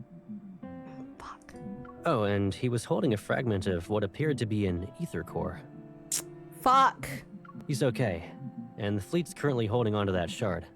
Fuck! If you're really worried, I'll keep a closer eye on his medical updates for you. I see. Technically speaking, I should have felt relieved that Caleb found him. But there's this weird tension in the air still, weighing down on my heart like a dark cloud. Once Kevy's condition stabilizes, they should allow visitors, right? I want to see him. Sure thing, Pipsqueak. But why the long face? Caleb used to be against me getting involved in anything related to the explosion, yet he's suddenly cool with it. If this whole thing really was just an accident, a series of coincidences, then I should feel okay about it. I'm worried about him. The question I still want to ask remains in my mouth. I take a deep breath to calm myself and notice the faint scent of something metallic.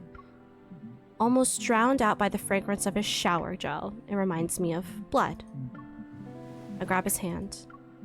Did you get into a fight during last night's cleanup? Are you hurt anywhere? I'm A-okay. I thoroughly check his hands to ensure there are no injuries. Really, I'm fine. But... All of a sudden, a cold hand touches my forehead. looks like your fever's gone. I had a fever? Yeah. As soon as I got back, I heard you calling out to me in your sleep. So I figured I'd make sure you were doing okay. Was it a nightmare or something?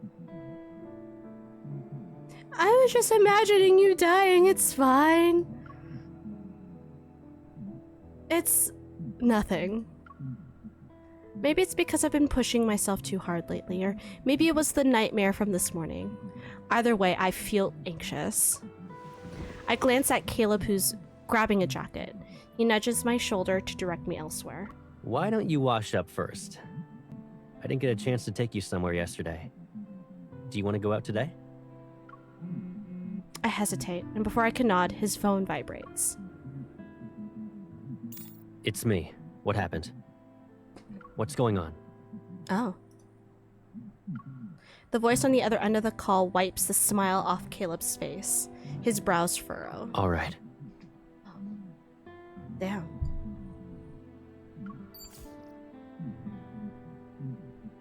What's wrong? Mia passed away.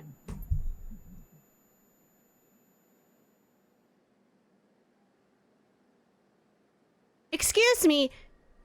She was fine. In that moment, silence extends and wraps around my ears. I'm sorry, she was fine. Sunlight hits the ground, but its chill creeps up like vines and steals my breath.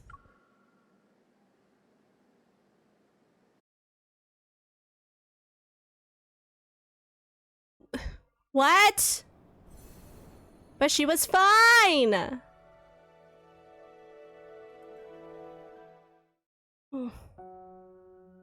According to the documents I read, Mia went into a septic shock because of her burns. They couldn't save her. Zane examined Mia's emergency treatment records, which perfectly matched the fleet's public statement. The medical records are too thorough. It's almost as if they're hiding something. Besides, no one actually witnessed Mia's death. After the academic conference ended, Zane retrieved a classified file and departed with the medical team. He took these mysteries with him. And once he confirmed my safety, he didn't ask any more questions. As for Kevy, whoever went to such lengths to find him clearly wants him alive. For now, at least. Kitty! Hi, Felix! Working hard at the bakery? Making all them biscuits? Don't be too hard on yourself. But the story doesn't end there. The remains of the siblings' parents were found aboard the small vessel Joseph had taken, which further proves his involvement. You mean Gollum? The Far Space Fleet stepped in to address public concerns and quickly arrange an adoptive family for Kevy. Everything progressed at an unnaturally rapid pace. Their flawless response is too perfect. It was like watching a chess game where every move had been planned in advance. Is the explosion incident a result of the fleet's negligence? Has the fleet taken any steps to reflect on its actions? With a full-scale lockdown fast approaching, are there any new protocols in place? Why are the voice lines so quiet?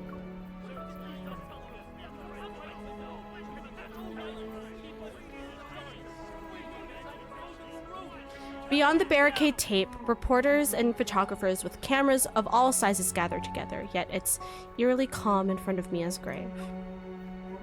When the funeral ends, the crowd disperses. Kevy stands alone by the tombstone, fiddling with the black armband that continues to slide down. His face is smooth and boyish. There are neither crystals nor grief. Kevy, are you okay? Miss? He looks up at me, studying my expression before revealing a smile. Yeah, the professor has been very nice. I'm moving to a new place soon. Who's the professor? The professor? Is he the one who adopted Kevy? I'm sorry. I planned to show up that night, but if I had found you sooner... It's okay. The fleet found me in the end. He speaks before I can continue. his expression almost devoid of emotion. He's composed. But I thought you said you didn't want to go with the fleet. Something's still off. Kevy managed to avoid being detected even when they did thorough searches. The fleet didn't find him right until... Don't worry, miss. I'll be okay in my new home.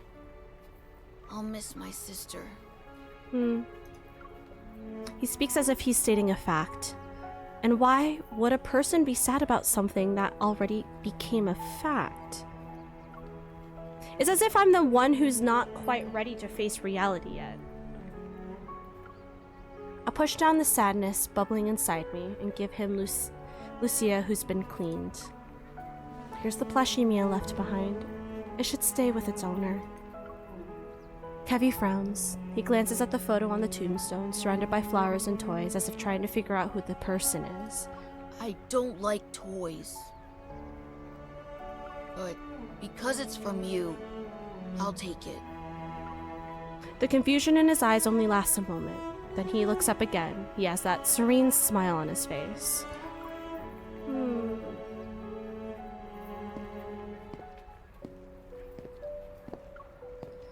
After Kevy heads off with his new family, I stay where I am, and then I hear a familiar voice behind me. God, he looks so good in that uniform. Caleb tips his hat and sets down a fresh bouquet by Mia's grave. I'm sorry. Some fleet business got in the way. It's okay. As your adjutant, it's normal for me to represent you when needed. For a long time, we stand there, silently observing the bright smile on the tombstone. How's Kevy doing? He's doing almost too great to be true. Maybe the kid's just putting up a front. So, he hasn't really come to terms with his family and sister being gone from this world. That can't be right. The doubt echoing in my mind almost escapes my lips. I slowly close my eyes and calm down. In less than 2 days, Kevy's condition completely changed from what I saw that night. This must be the fleet's doing. It seems an unseen force pushed for the rapid completion of Mia's funeral and Kevy's adoption. Does this mean Caleb knows what's really going on? Many adults struggle with tragedies such as these. I can only imagine what it's like for a child. Picking up on what I'm saying, Caleb gives my shoulder a comforting squeeze. He looks like he wants to say more, but he just lowers his head. There's a bit of sadness in his eyes. Don't be too disheartened. Okay. Ever since the explosion, everything has been wrapped up too well. The wind pushes one of the toys near the tombstone. It rolls and stops at my feet. Caleb bends down to pick it up. He dusts it off, and his insignia gleams silver under the dim light. I play with the hem of my shirt and hold back the questions itching to escape my mouth. I've known Caleb for a long time. I shouldn't doubt him without any evidence. Which, I mean, that's fair. Let's go. We can relax somewhere else. Colonel? The communication device on Caleb's wrist vibrates. He grimaces. What is it? There's a large group of reporters outside. They're making a scene. I'll see what's going on. Yes, Colonel. Go ahead. I want to spend some more time with Mia. Okay. I'll be right back. Caleb. Just as he's about to leave, I stop him. I want to ask something. I look into that familiar gaze, letting go of the hem I've been clutching. I smile at him. No matter what happens, I can always trust you, right? Of course. He moves his arm, seemingly about to ruffle my hair, but he stops and instead pats my shoulder. He doesn't want the dirt on his hands to get in my hair. Wait for me. Wait for me! I'm coming! As more people leave, the cemetery quiets down. I go for a stroll, walking along a gravel path. I'm closer to the exit. But the questions I couldn't bring myself to ask keep flooding my mind. If the Far Space Fleet were the ones who caused the explosion, what could their motive be? How much does Caleb actually know? Is there some untold story to how he became part of the Far Space Fleet? Is it related to the ether core fragment? Is that why the fleet was desperate to get their hands on Kevy? But if it was just about the ether core fragment, they wouldn't have rescued him unless the kid has something more valuable. Okay, bitch. You wanna tussle now? A cool breeze interrupts my thoughts. I turn around to see a dark figure behind me. He leans against a tombstone, his tongue darting in and out like a snake. Cracks and blotches decorate his face. In this world, a lot of people want an ether core, but only a select few can handle its power without being devoured. So what you're saying is I got the big dick. I got the big pee-pee. Because I can handle the ether core. Perfect. And finding individuals pee-pee. like that is incredibly rare. I am, in fact, a catch. Thank you very much. It's you again. You're not even pretending to be surprised. Why are you here? To kill you. Obviously. Okay, but can we, like, not do it at the cemetery? That seems very disrespectful. Like, let's, like, go to the parking lot at least. Thank you, Jadis. How lame me. Ignoring his bluff, I pull back my gun. Who are you? Are you one of Ever's assassins or just someone who's interested in the ether core? You managed to avoid the correct answer. He smirks, his expression showing no signs of being amiable. He holds out his hand to me. Let me introduce myself properly. I'm Caleb's friend. You can call me Viper.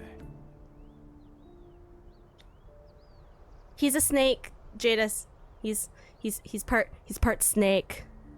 I'm a snake. But that's him. Seeing how I don't react, he shrugs and takes back his hand. Are you implying that what happened to Kevy was caused by his ability to use an ether core? Don't be too suspicious. Though, seeing you be manipulated like this is annoying. I'm here to lend a hand. Don't you want to know what the fleet and Caleb are really up to? What makes you think I'll believe you? When I express my doubt, he's caught off guard. Fair point. While we're talking, the faint hum of a car drifts from the cemetery and extends over the wall. I look in its direction. The rear window slowly goes down. Kevy waves at me, an iron fence between us.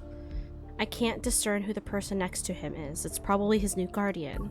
What a lucky kid. Saved from the fate of being a normal person. It's better to dance to the tune of the strong than live a plain life.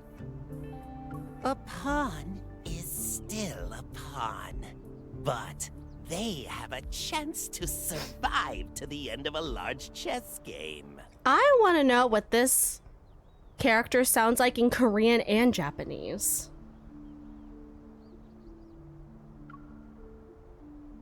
What have you done to him? Finally, you're asking the right questions. My favorite is, like, there's a bit of a lisp. It's great. Chinese too? Yes. Just, I want to hear what this sounds like in the other languages. A hint of mockery flickers in those gray eyes that are fixed on me. Don't you care about him? Go and see for yourself. Without realizing it, I catch a small, tiny, shiny object that was hurtling toward me. I open my palm and see a uniquely shaped disc. Tomorrow afternoon, Shell 7, 93rd Azure Way Road. See you later. That figure sways with the wind before instantly vanishing like mist.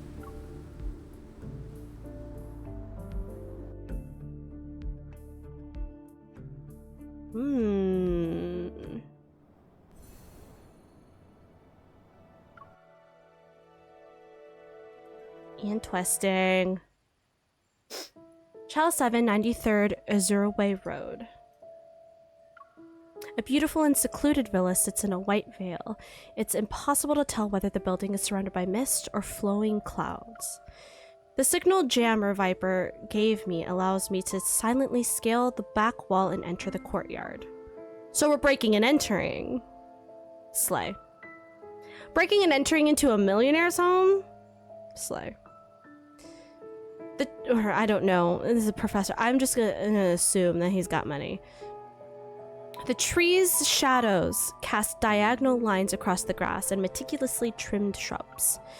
The wrought iron fence enclosing the entire space resembles a carefully crafted prison.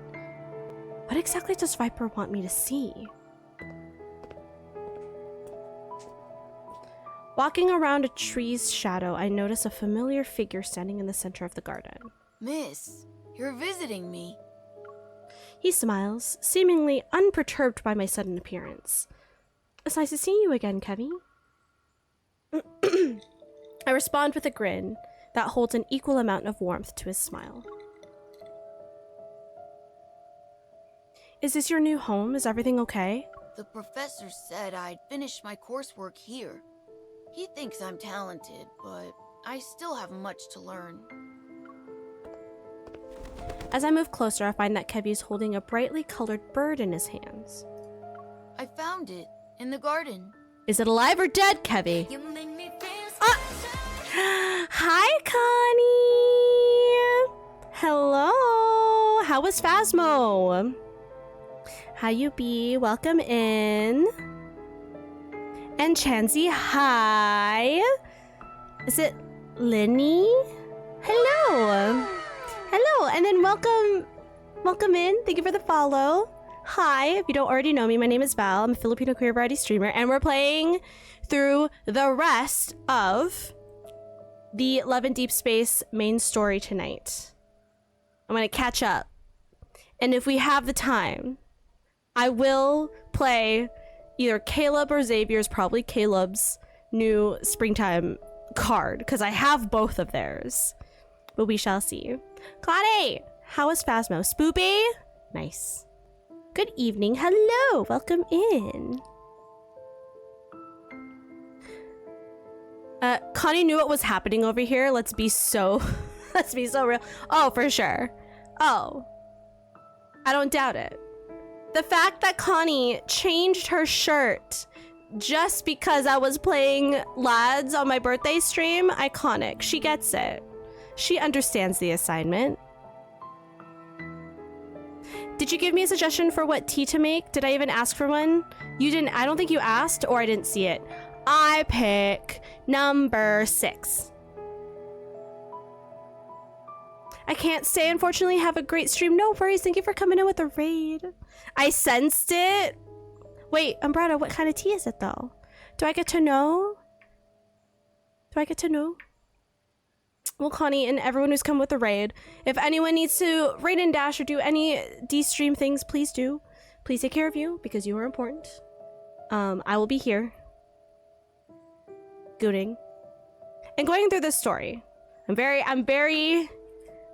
into this story right now. And I'm like, I literally, I don't really know anything.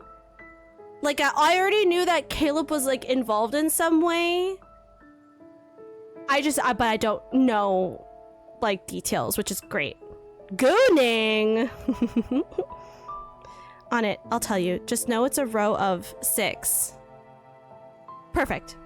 Then what was 7? Then what was the 7th option? Excuse me, what? He pinches its talons and watches the small bird struggle. If I break its wings, it can stay here forever. It will die very quickly, though.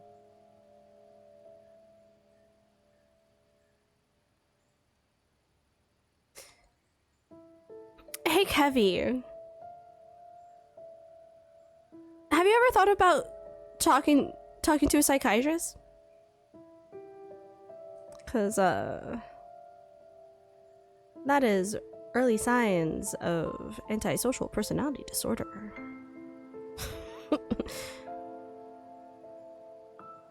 I worry about you, Kevy. The professor said if we damage the bird's neuromuscular system, it won't be able to fly, but it will believe it can.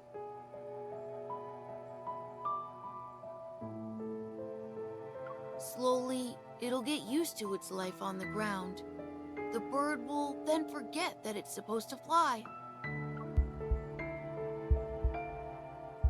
Why are we telling a child all of this information?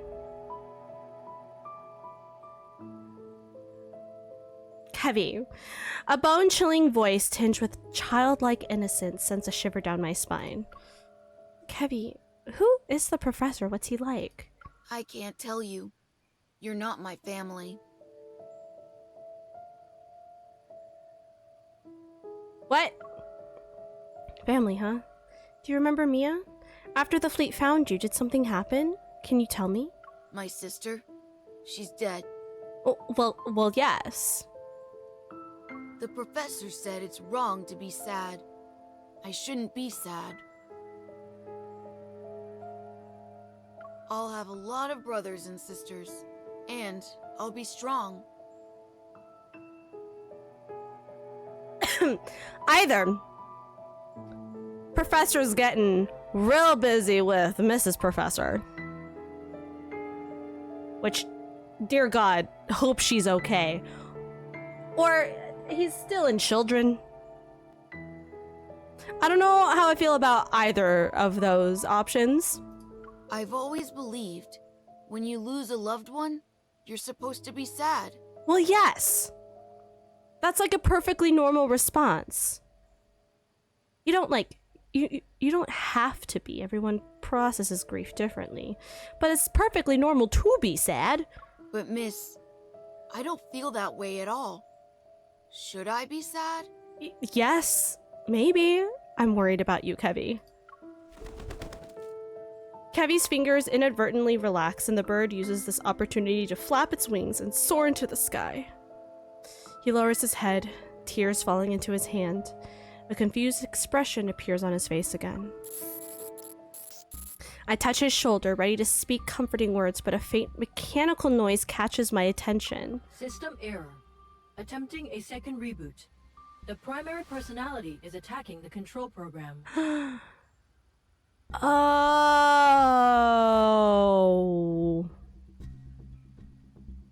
Okay.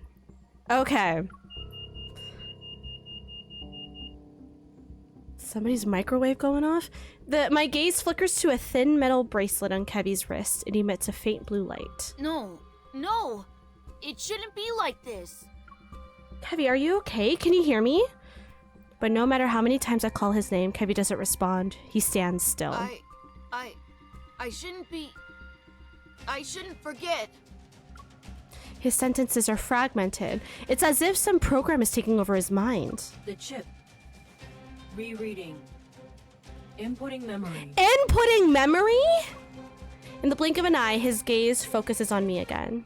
Before he can wipe away his tears, he smiles at me and slowly shakes off my hand on his shoulder. Miss, you're visiting me. That's good. Wee. It's time for you to go. The professor will be here soon. My chest tightens all of a sudden. Is this what Viper wanted me to witness? Did he want me to see Kevy being manipulated to the point where his memories are being rewritten? Could the fleet be behind this? Or maybe... Someone's coming! Roll into the bushes! As the sound of footsteps draws closer, I jump over the wall and hide in the bushes. There it is. Did something happen, Kevy? Huh? It's nothing. The bird just flew away. The composed, slightly exhausted voice speaks again. I see you're struggling to restrain the fragmented consciousness that isn't yours. Those memories, emotions, and feelings don't belong to you. Don't let them consume you. Bitch. All of a sudden, the air goes still. Then... Was that girl, Mia, also part of your plan? Shit! Wait! Wait! I wasn't expecting him to be here! My heart races all of a sudden. From just beyond the wall, I hear Caleb's voice. She didn't show any signs of transformation. So why? You're overthinking it. For normal people like her, we don't need to get too attached. Letting your emotions run wild and blaming yourself for every little mistake, it will only hold you back. Caleb is here? It feels like I've been splashed with cold water. A chill runs down my spine as I try hard to stay calm. How is everything going on your end? We'll soon be done with cleanup. As for the salvaging process, we'll pick up the pace. The plan will be starting again. You must ensure she doesn't interfere with it. Whoa. Otherwise, I won't be able to keep this a secret for much longer. She won't. She, me? Me, she, me, she, me, she, me? Bitch, I will!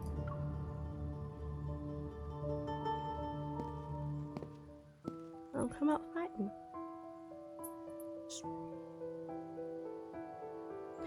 Get that kid away from here!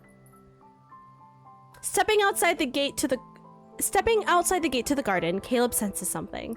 He stops in his tracks and turns around. All the windows lining the corridor reflect the reddish sunset as they converge at a single point. What's the matter? It's nothing. The fleeting figure appears to be a trick of the light. He averts his gaze, observing the layer of fog which covers the outer wall. If that day truly comes, and she discovers everything, I'll keep her hidden. She'll be in a place where no one can find her. What do you mean? What do you mean? Despite my extended leave status, my urgent message doesn't raise any eyebrows among my colleagues in special operations. After requesting support regarding Kevy's condition, I also informed Captain Jenna of my deduction that the spatium core fragment had likely fallen into the Far Space Fleet's hands. In response, she repeatedly emphasizes Skyhaven's complex situation and would rather miss an opportunity than allow me to attempt a risky reacquisition mission. That's fair. I promised multiple times not to act rashly. Soon enough, Andrew's search yielded preliminary results. Unsurprisingly, looking up Far Space Fleet and mind control chips gave no result. Of course, I understand. As I end the call, the clamor of the traffic fills my ears. Above me, interwoven orbital tracks gleam like flowing streams of stars. The bustling scenery around me feels surreal. The moment I stop focusing on work, all the thoughts I've been pushing down start to rise up. Caleb wasn't just aware of the Far Space Fleet's actions. He also might have been involved in this scheme. No worries, have all the good sleeps, all the sweet dreams. Bye. Could his consistently vague whereabouts and highly classified cleanup be part of it? And what happened to the siblings was definitely not an accident, as the professor claimed. One thing's for sure. Even if Mia's death was an accident, the fleet deliberately took Kevy. The fleet must be using some kind of chip to control Kevy and Joseph. They probably have goals that extend beyond obtaining ether core fragments. I lower my gaze and notice a metallic glint from my pocket. The necklace I had gifted Caleb still adorns my neck. Amidst the chaos these past few days, I forgot to return it. And in my coat's hidden pocket is a new stealth monitoring chip I brought from Special Operations, just in case. Forgive me, Caleb. After a few minutes, I finally pull out my phone and dial Caleb's number. Hey. What's up? Nothing really. I just wanted to tell you my extended leave from the association is ending. I'll be heading back to Lincoln soon. Has the date already been set? No, I've been in Skyhaven for a couple of days and got caught up in all sorts of things. I haven't had the chance to properly spend time with you. When will you be free? Is right now good? Sure. I'm ready when you are. Do you have a place in mind? I look up. A nearby tower, the Aerospace Center, looms over me, its spire piercing the sky. Moonlight gently shines over it. It used to be Caleb's stomping ground back when he worked at the Deepspace Aviation Administration. The serene scene changes as holographic advertisements dance among the clouds. Head over to the Sunset Promenade on the Aerospace Center's outer ring to witness a Type IA or typeless supernova thousands of light years away. I heard there's a supernova today. It's not every day we get to see that, right? Let's check it out. Meet me at the Sunset Promenade in an hour.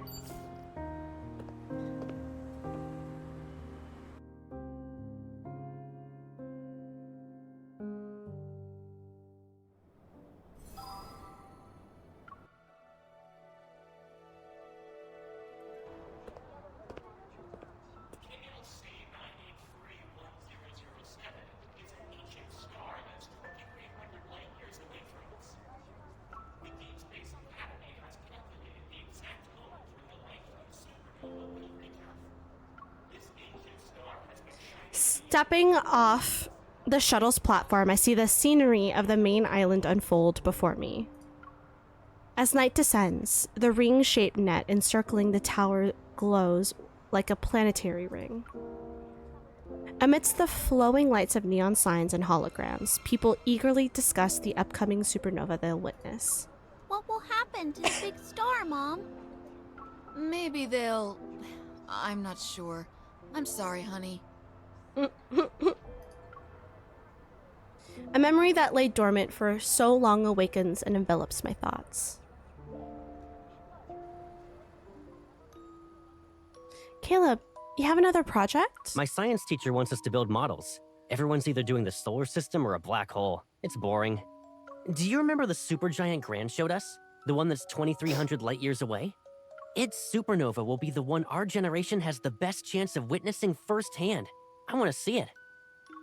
Oh, I remember. Didn't she also use it as an example? She said that no matter what difficulties we face in the future, you should protect me. It's like how a ring system protects its planets. Gran never said that. A planet. Though. Are you just remembering what you want to hear again? But she did say it. Actually, Gran said that powerful stars are destroyed by forces from within. Meanwhile, fragile humans need to endure outside forces. We don't need to face the future alone, though. It's like how planets and their ring systems are born together. They'll also fade away together. Oh. I basically said that. Anyway, you have to help me finish this week's extra reading assignments.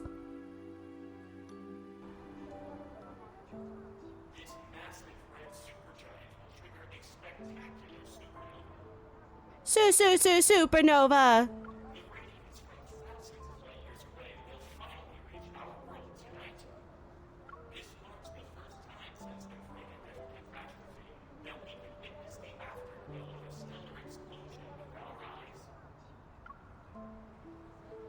I come to my senses. This place is crowded and everyone is trying to find the best spot on the Sunset Promenade. Someone steps on my foot. As I try to step to the side, I lose my balance and stumble into an unexpected embrace. Sorry for the wait. A hand grabs my wrist. I look up and see Caleb's slightly amused expression. Caleb. In Skyhaven, you can catch a glimpse of cosmic wonders every now and then. Though this is the first time I get to see a supernova. Supernova! Sorry, it's in my head. I have to say it. What? Why are you looking at me like that? Why is he acting like nothing happened? Why is it always so difficult to understand what he's thinking? Caleb grins and leans in. Where'd you go today? I just walked around. This place is packed. Hold on tight. Don't get lost, Pipsqueak. Or the demons win, exactly! Well, okay, Umbrada, let's be very clear. You are still the problem. I'm not a little girl. Caleb, slow down! He grabs my hand and walks quickly, yet his grip is firm. It reminds me of when we were in school. He always held my hand like this back then. For a moment, I'm stunned. I start to question if the voice I heard this afternoon is really his. How could Caleb change? No, he hasn't changed at all. If anything's different, it should not be him. As I watch him walk, a bizarre idea pops into my head for no reason. Is there something inside Caleb that's controlling him?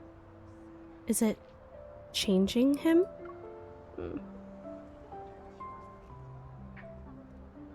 Over here. On the edge of the viewing platform, Caleb discreetly moves to stand behind me. He acts like a shield from the bustling crowd. Below the glass floor, clouds ripple like waves while a hologram appears to start the countdown. We can see Skyhaven University's clock tower from here. And look at all those fighter jets over there. Is that the aerodrome for Aerospace Academy? Yep. With exams on the horizon, I bet a bunch of my juniors are preparing themselves for some serious cramming. The last time I visited Skyhaven University was for your graduation. Time flies. It sure does. Do you regret it? Caleb leans on the railing, turns to me and smiles. Regret what?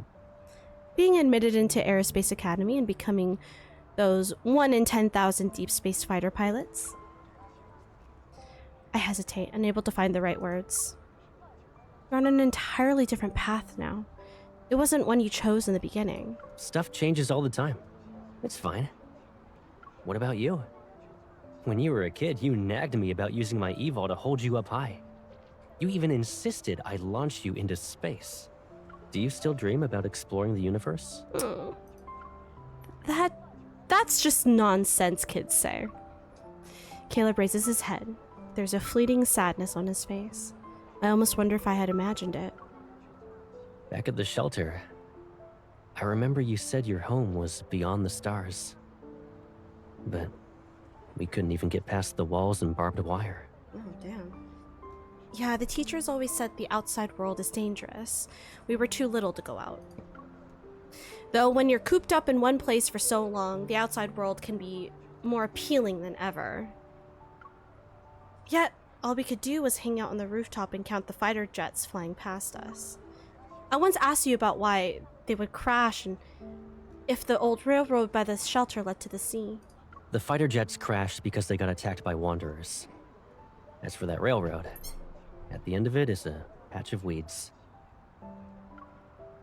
We'll figure out everything about this world, one step at a time. Really? I'm starting to think some people's hearts are more mysterious than the world itself. Like you, for example. You're a walking vault of secrets right now. I can't tell if my thoughts are written all over my face to the point where he can see everything. I look into his eyes and hope to receive an acceptable response. Well, Pipsqueak, since you're interested in secrets, there is one thing. Which is? The noisy crowd suddenly falls silent, and dazzling lights fade into the night. The hologram's light continues to glow like water, only the countdown remains. He grins at me, his voice as serene as a passing flock of birds. It's starting. The people around us look toward the sky, but his gaze remains fixed on me. I almost lose myself in his eyes.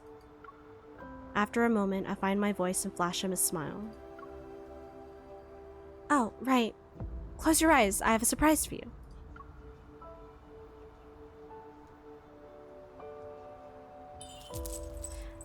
I pull out the necklace from my pocket and put it around his neck. Who gives the same gift twice? Okay, but who lost a precious gift from others? If it disappears again, there won't be a next time.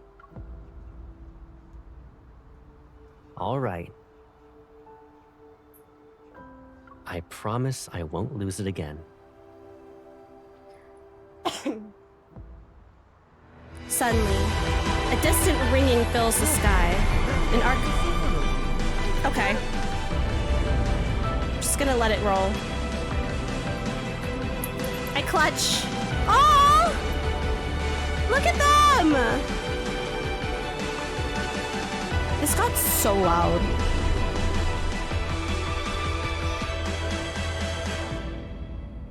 A foreboding sign emerges and enters our vision. There's too much text there. I just let it roll. The electromagnetic radiation from the supernova will persist for some time. To protect Skyhaven, a floating city powered by energy, aerial shields have been activated above us. After we witness this brief brilliance, night descends into the cityscape once more. Tonight, Caleb will go out again.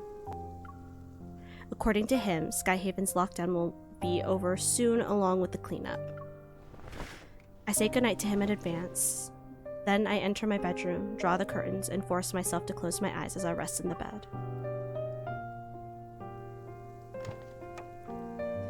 In these dark hours of the night, I eventually hear the door being pushed open. The faint sound of footsteps draws closer. Realizing it's Caleb, I keep my breathing steady. As I pretend to sleep, a gentle touch lands on my forehead.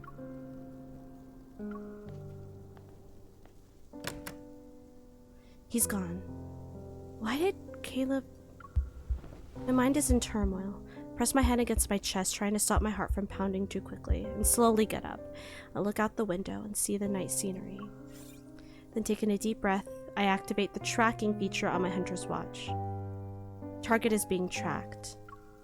Seems Caleb hasn't discovered the tracker emmed in the necklace! Yes, bitch! If he's gonna put a tracker on us, which I don't know if we actually like see that in story, I just know that that's a thing, then we better put a tracker on him. Hi, Pandesal! How are you? With all these complex leads, only Caleb can unravel these mysteries, as he's burdened with countless secrets. When I try to leave, I notice the door doesn't budge. Did he lock me in? Did Caleb intentionally lock me in the house? I raise my gun and aim at the lock. Without a second thought, I pull the trigger.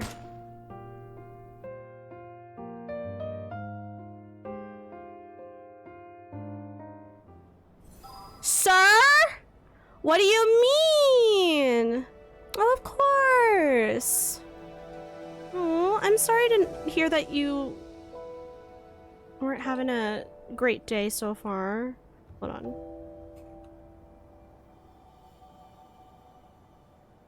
I send hugs. Always happy to have you here, Pandesa. We're, possibly gooning. Getting through this story, which is... I love the story in this game. Like, it's so... It's so, like, complicated. And there's so much more that I could learn about the lore if I did all of the reading. I just don't have the energy to do all of the reading. It's so much reading. Oh, I was gonna get candy. Wait. Hey, would y'all care if I like really quickly got candy and refilled my water? Cause I'm like craving candy right now. I do need to refill my water. So I know ads literally just ran, but I'm gonna do a quick BRB. I will be right back. I'm back with candy. I don't know why I was craving this, but which maybe eating candy while I'm doing a lot of reading is not a good idea. But bucket we ball.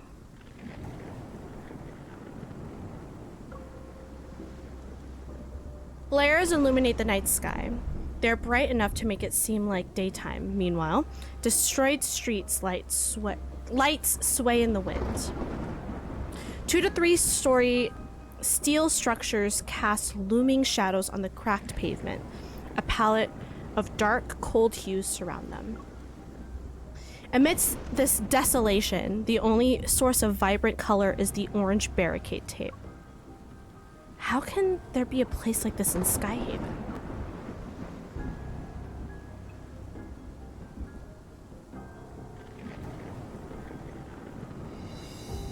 Thick, wild grass covers the ground, a testament to the years of having been abandoned, yet these pieces of metal shine as if they're new. Beyond the bars of steel, the faint outlines of various aircraft hint at this place's history. The signal from the necklace abruptly vanishes here. There must be a signal jammer in this area. Test Site 5 has been cleaned. We will now advance to the east zone. What was that? Shh! Quickly now. They won't find us here. Before I can react, I'm pulled into a makeshift shelter made from the discarded equipment. It's just the rain. We need to keep moving. I turn around and pull out my gun, only to see a young girl's face illuminated by the light reflected off a puddle. Crystals adorn her skin. She wears a thin dress, but she's unperturbed in such cold rain. In the distance, officers wearing Far Space Fleet uniforms move closer. They're armed and on high alert. Isn't it weird how these monsters are getting more aggressive? The contamination levels here are extremely high. They're practically indistinguishable from wanderers now. Stay frosty. This batch of specimens is on the brink of transformation. Salvage value at 0%. Requesting confirmation to do the cleanup.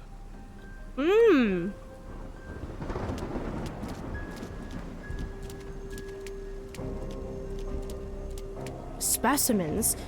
Is she one of them? The crystalline growth on the girl's body are similar to Kevy's, but far more severe.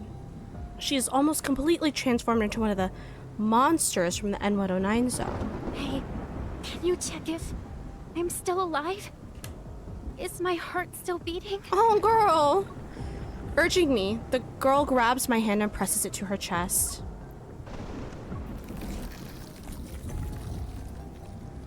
I look down.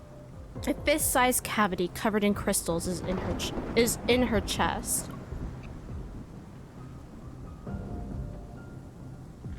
Within it, a large crystal pulsates and eerily glows in the place where her heart should be. What happened to you?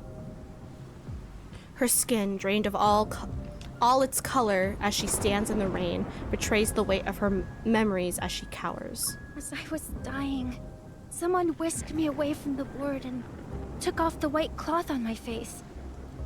They made a promise. After one experiment, I could live again. Who wouldn't want that?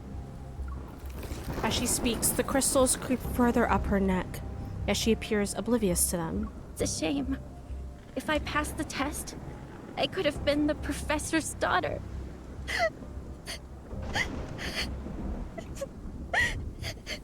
What? Curling up into a ball, she hides her face and muffles her sobs. The rain covers her anguish. The professor. He's the one who took in Kebby under the pretense of adoption. Professor, who gave us a second chance at life. He's our father.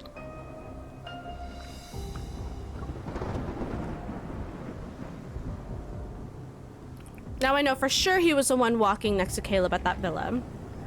He's definitely involved in this experiment, and he must have something to do with the Far Space Fleet.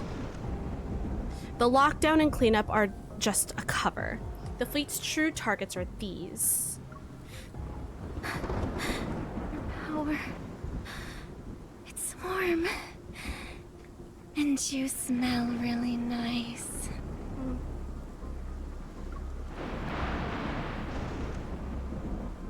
Lightning splits the night sky, casting light on this narrow space. She stops sobbing. The girl raises her head, and I see her tear-streaked face. Click. The crystals fall. Those dark eyes are consumed. There are only empty eye sockets reminiscent of eye holes in a mask. Can I eat you? I'd prefer not. Maybe not. Maybe we don't do that. She seems to lose consciousness, but her cold fingers grab my wrist. Your strength. Give it to me. Sensing her abnormal strength, I swiftly pull back. I use the momentum to throw the girl off balance and force her to fall to her knees. Raindrops trickle down her temple. Her skin is like a human's. I hesitate for a second before reaching for my gun. That single moment costs me, and a sharp pain shoots up from my knee. The crystalline spikes protruding from her shoulders pierce my left leg. My blood mixes with the rain. I said you should let me eat you. But I also said no, and consent is key. So... It's as if a silent signal has been given. Several figures emerge from the shadows and stagger toward me. Is this The Last of Us, but with crystals? Black crystals have almost engulfed every part of their bodies. They're barely recognizable as humans from their outlines. The crackling sound of burning flesh resounds in my ears again. Their silhouettes blur with the ones I remember from the N109 zone. No, those things are already here. They're all here for the ether core? As I close in, I have no choice but to fight through the pain. I push the girl away. Holding my gun, I struggle to stand. Bullets cut through the rainfall and pierce the legs of two figures at the front of the group. However, they don't stop. Gritting my teeth, I aim for the shoulders of these people. Another shot rings out, and the girl's twisted convulsions come to an abrupt stop, but I didn't pull the trigger. The figure before me dissipates into energy particles. It's similar to how a wanderer disintegrates after death. I found the missing specimens. Stop them. Several lights shine harshly, and I hear the synchronized sound of guns being drawn. Oh, the rain stopped. A bullet whizzes past my ear, yet those people who have been shot multiple times continue to lunge at me. Amidst the howling winds, the space in front of me distorts. A vortex appears, sucking in and tearing apart 2 or 3 looming figures. What is that? It's Caleb. If the rain stops, I'm gonna assume it's Caleb. The rain stops, and the smoke from guns and crystal particles appear to be suspended in time. Through the veil of raindrops, an indifferent face gradually comes into focus. Raindrops are deflected away. Caleb. Frozen in place, I don't know if I should call out his name. What are you doing here? I followed you. I should be the one asking you that. Bite my lip before speaking in a more serious tone. These monsters and wanderers are actually what you're cleaning up, right? Takes a step forward and seizes my wrist with a lot of strength. Now do you see? In this world, there will always be people who want your power. In a dance of light and shadow, his expression remains indiscernible, and before I can open my mouth, the cries of wanderers fill the air. I avert my gaze. The remaining figures struggle against the vortex, and the metaflux slowly dissipates. As the winds screech, the energy particles coalesce into a large wanderer. It roars before advancing toward Caleb. Caleb, be careful! You're the one who needs to be careful. With a stern expression, he grabs my shoulder and pulls me behind him. Are you trying to prove you're strong enough to trespass into restricted zones by yourself? At night? You should only do that sort of thing when you're not throwing yourself into danger.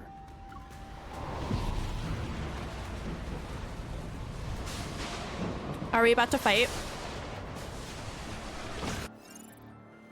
Yeah. We about to fight! Ooh! And I'm so glad we have these cards. Oh my god! Wait, do we have the battle outfit too?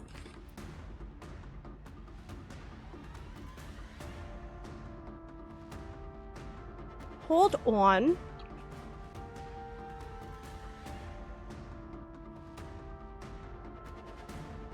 I turn it down.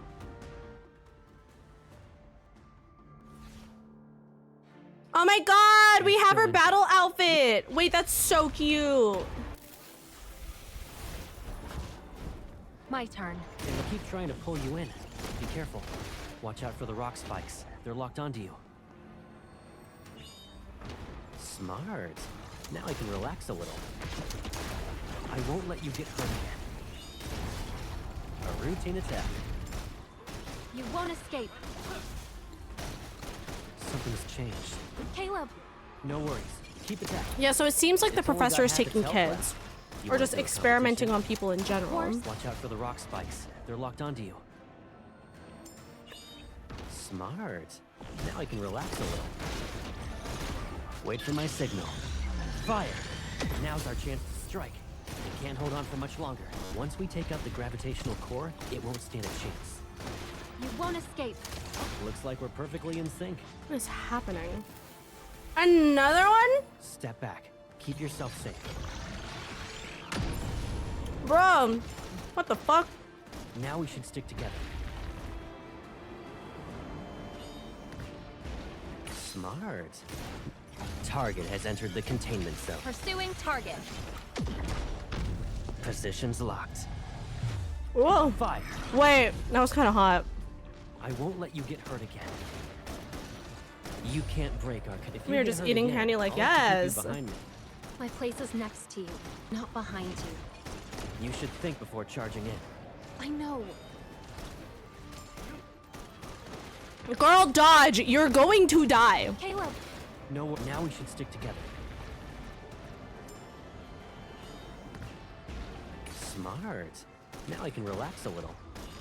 Wait for my signal. Fire! Now's our chance to strike. Focus fire. You and I are going to the medical bay. Nice.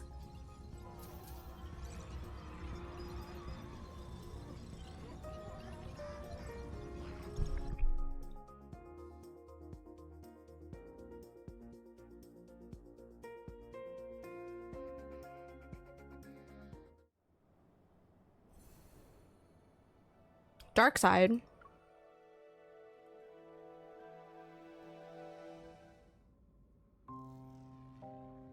The fleet ship cruises smoothly in the sky as it's currently on autopilot. It resembles a colossal beast lurking in the night. Outside the porthole, an endless stream of stars flickers like a shimmering wave of light. In the aircraft cabin, Caleb puts me on the bed. Retrieving a first aid kit, he sets it down and carefully removes the bloody fabric from my knee. Under the harsh light, blood continues to flow. His gloves are dyeing a bright crimson. I look away. Oh, yeah, because we cut her Does it leg. hurt? Oh, his eyes. Are you mad at me? No. As I hear him take out the medicine and equipment, I start to turn around, but then his hand covers my eyes. A fine needle pricks my skin, and the searing pain instantly dissipates. Caleb. I raise my head and look into his eyes. The explosion in the Cascade District was just a convenient excuse to justify the cleanup. Then there's Kevy and Mia. Hello? I missed what I just said. Then there's Kevy and Mia. Those were manufactured accidents too. What have you been doing behind my back? Caleb wipes away the blood from my knee and disposes of the syringe. He retrieves a surgical skin stapler. What do you think could have happened if I hadn't been there tonight? Click. The surgical skin stapler leaves behind a faint mark. I can't bear going through the same pain again. Or do you want me to re-experience that loneliness because I left you? Oh. That's not... You shouldn't throw yourself into danger anymore. That's my job! Caleb! That's my job. Also, fuck you, because I thought you had died, sir. And I thought that for however long, because I don't know timeline where I'm at right now from that explosion. And the pain of me going to your funeral, sir? And you out here saying, the pain because I left you. Bitch! Thought you were dead. The audacity of this man. Click. His fingers touch the stitched area and wipe away the tiny droplets of blood. Whether those people live or die tonight, it doesn't matter anymore. Anyone who dares to wield power that isn't theirs must pay the price. Like me and the ether core in my fucking heart. The explosion was just an opportunity for the fleet to intervene. You arrived in Skyhaven at the wrong time. Why didn't you tell me sooner? Would anything change? Would it even make a difference? He sits down the surgical skin stapler and bandages my wound. Then he calmly meets my gaze. So you kept me in the dark to stop me from doing anything. Did you really think I wouldn't question such protection? Caleb remains silent. I lick my dry lips, suddenly tired of arguing with him. Fine. Once your fleet ship lands, I'll leave. No, you won't. I have to! I got a job! Since you managed to escape once, we'll be going somewhere else. What do you mean? He lifts his hand and cups my cheek, yet his fingers are freezing cold. I just realized that he turned the volume back up. That's my bad. I will protect you. Oh, I turned up the volume in perfect timing for just that. Okay, don't mind me. I am saving that for myself. Until everything is resolved, I need to make sure you're safe and sound. Interesting. Who did the Colonel bring back? Who knows? But since he ordered us to take good care of her, she's probably not a nobody. With the mission over, Caleb takes me to the special care unit on the Far Space Fleet ship. I can't even step outside of it.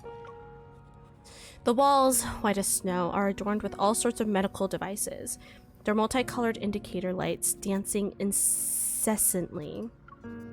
I don't know his rationale or how exactly I'm being kept here. But, though, I couldn't care less right now. Maybe she's also getting sent to Colonel. How is she? The medical examination is done. We're just waiting for the analysis. But because of the rain, the equipment indicates her vital signs are abnormal. Colonel, who's the injured? An important target for observation. Is there a problem? No, I was just curious. I've never seen her before, so...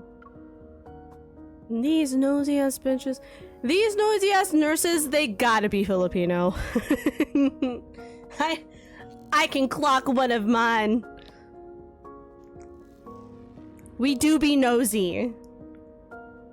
I look at the blue and white medical gown I'm wearing. It's ironic I got labeled as a target for observation. Their conversation draws to a close and is replaced by the sound of familiar footsteps getting closer. I return to the bed and lie down as if I haven't heard them speak. The door opens slightly and Caleb walks in. The room's lights adjust with his every step. Morning. As he nears the bed, the room brightens as if to imitate the breaking dawn. He pulls up a chair and sits down. How are you feeling? Could be better.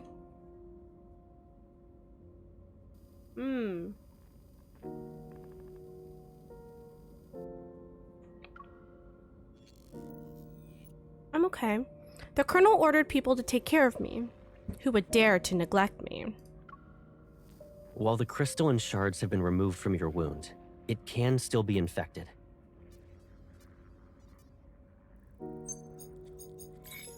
Caleb taps the vital signs monitor on the wall, and various data values appear in midair.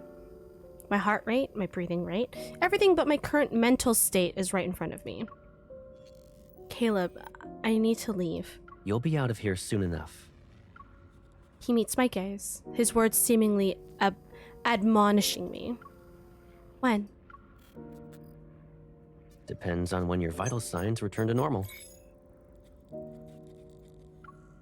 Since last night, I've heard the same response 3 times now. The nosy aunties are like nurses? Exactly. I'm telling you. I know my titas. I know how my titas are. Those nurses? Same. They're the same. A question takes hold of me. It sends a shiver down my spine. Caleb. It's been a while since I said his name like that. Touched, Caleb's gaze finds mine. Yes? When you made me take cold medicine that night, it wasn't just because you were concerned about my health, right? You already figured out everything, right? Aren't I pathetic? Now I'm gonna ask. And this is all just an excuse. You never planned to let me go since the beginning. I've had enough of him not telling me the truth. Take the cup from the table and throw it at him. Hell yeah! Be a nuisance. The cup collides with his body and then shatters into pieces. Did that help you calm down? The water droplets fall and drench his immaculate uniform. Yes. Yet his gaze remains unfazed. The person before me stays composed. The Caleb I once knew is gone. Get some rest. It'll help you relax. I'll check in on you later tonight.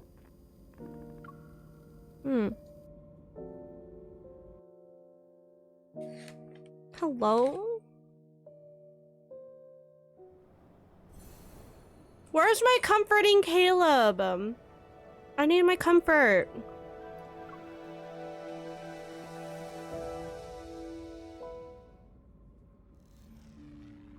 Groggy, I opened my eyes again. The world outside has already descended into darkness. A few lights twinkle like fireflies in the heavy mist.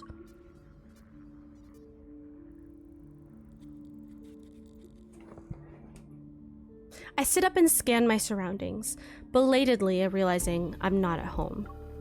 Everything that has led up to this moment feels like a surreal dream. The lights? I whip my head around and look out the window again. I can't clearly see what's outside, but in the mist are the outlines of tall buildings. Since Caleb wants to take me back to HQ, it seems the Far Space Fleet ship has landed. It's a starship that spends most of its time in the sky and doesn't always touch the ground, so... What's wrong? Where does it hurt? I feel cold for some reason. My head is spinning. I can't see anything. Hold on. I'll call for the doctor. In one swift move, I pick up her limp body. Damn! Place her on the bed and tuck her in. Not the tita! Damn! Sorry. Do I put on the nurse outfit? After putting on the nurse's face mask and uniform, I push the cart along as I leave. Several officers wearing uniforms approach me. I lower my gaze and walk past them. But before I can breathe a sigh of relief, a voice calls out to me. Excuse me, nurse. How can I help you? I turn around and make sure I don't stutter as I speak. A fleet officer walks up to me. He frowns as he gives me a once-over. You're heading toward the armory. Why does a nurse need to be there? I'm sorry, I thought the pharmacy was this way. I calm down and lie to him without missing a beat. I guess the person who gave me directions misunderstood my question. Fortunately, this explanation seems to have fooled him. He nods and points to the corridor in the opposite direction. The pharmacy is over there. The armory is a restricted area, so you shouldn't be wandering around. Okay. Thank you, sir. I haven't even taken a few steps when the fleet officer calls out to me again. Wait. Is there something else you need? You have stabilizers there, right? He grabs 3 syringes from a box on the cart and shows me the number on his chest. I'm taking some with me. Write it down on the list later. Oh. They're probably going over to my room. He finally vanishes after making a turn around a corner, and my heart finally relaxes. What did he mean by stabilizer? Pick up a syringe from the box and turn it over to look at its label. Drug name, Cybazine. It can be used to combat emotional outbursts, enhance cognitive functions, and help patients stabilize their mental state.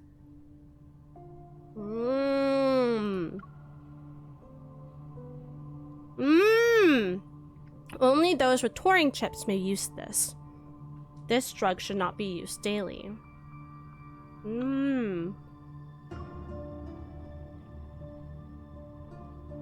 You planted a mind control device in me. It's that chip. The chip. Rereading. Inputting memory.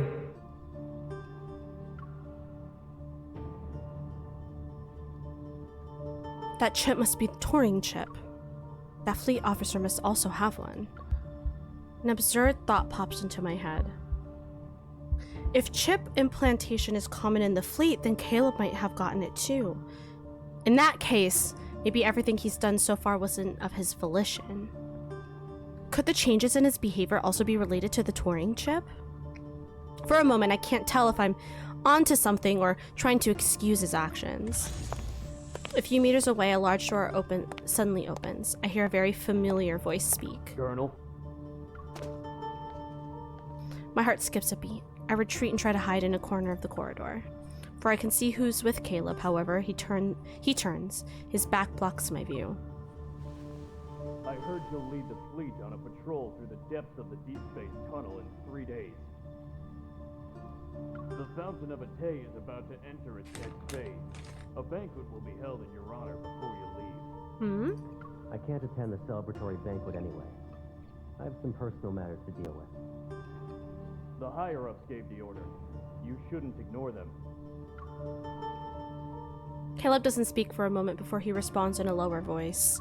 Speculating on other people's thoughts isn't my forte. And since I've taken your place, I can order you to leave. Now. Whoa!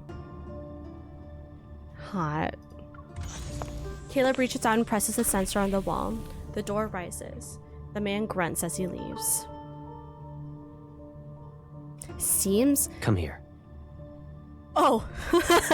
It's not so much mind controlling people. It seems like the fleet all have that chip in them. So someone is controlling them?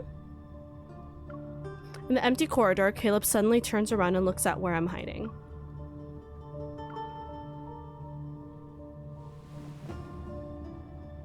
I freeze and don't move. A few seconds later, a shadow looms over me and grabs my wrist. Playing hide and seek now? Did you really think you wouldn't be noticed? There are eyes in every nook and cranny. Does it look like you can escape? Then help me escape. You are brave enough to bring me to HQ. That means no matter who's suspicious of me, you'll have my back. Right? He stares at me for a long time, and then he laughs. For some reason, an ominous feeling washes over me. Let go of me! You want to go home, right? I'll take you there now. To your home. To your home! I knew it! From the far space fleet's headquarters to his home, Caleb remains silent. Click. The door is now locked. Of course. This is what you meant by safe and sound? Lowering his gaze, he says nothing. Following his gaze, I find the wound on my knee has reopened. Oh. Doesn't it hurt? Ow. Answer my question first, Caleb. He suddenly picks me up and walks into the living room.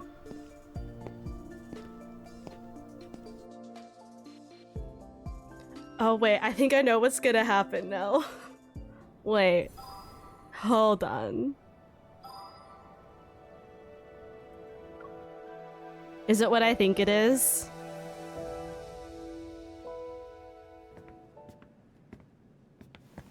Bitch, it is! Oh, here. Oh, God. Sit first. We need to tend to your wound. Is the Colonel ordering me around, or is Caleb worried about me?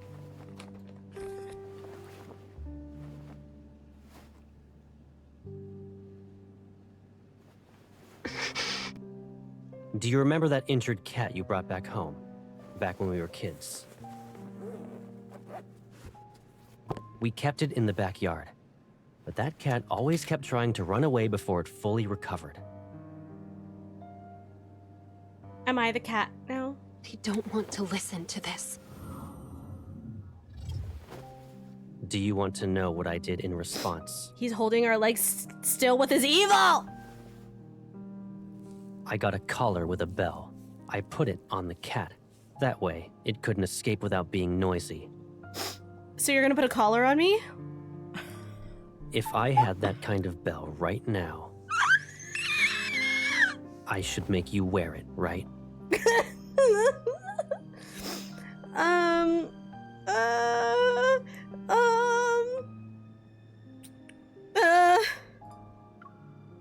Is this how you'll protect me? I just need to be glued to your side? I know. You can pin me it's somewhere, unfair, I don't mind. But Analyzing vital signs. because of that monster, your wound is infected. Is there truly a way for you to run around without getting injured? Are you still the Caleb who confronted danger with me? To help with the grunting in my ear. I've had enough of your protection.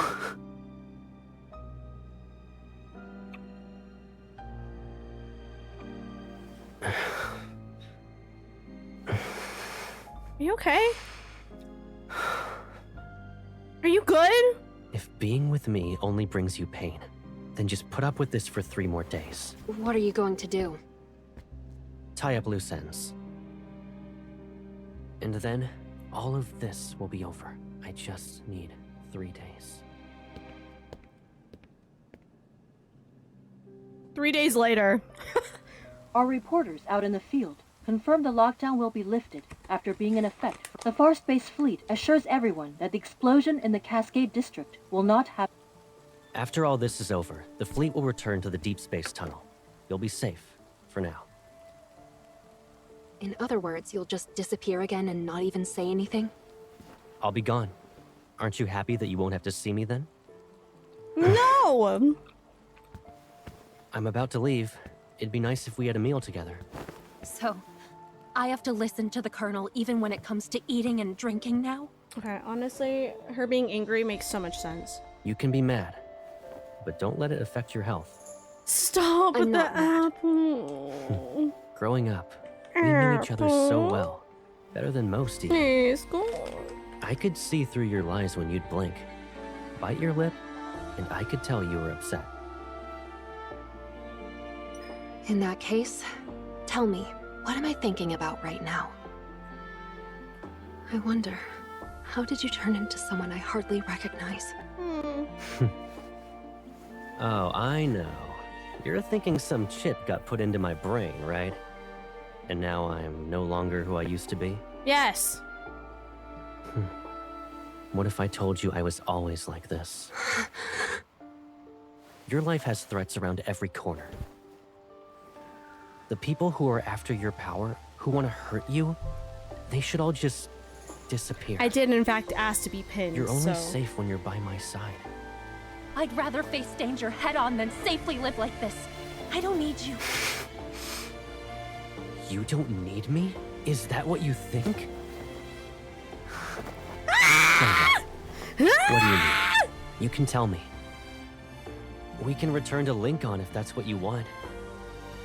If you want to return to the past, we'll rebuild our old house and move in together. And if one house isn't enough, I'll build you a whole maze. Sir! I'll decorate it with everything you could ever want. It will be the most beautiful, stunning garden you've ever seen. No one will be able to find you ever again. I'll protect you forever. Caleb, you can't just...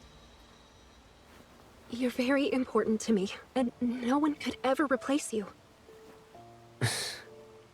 Really? Am I double pinned now? I always held myself back and endured day after day after day. It was suffocating. But now, I'm tired of playing these games.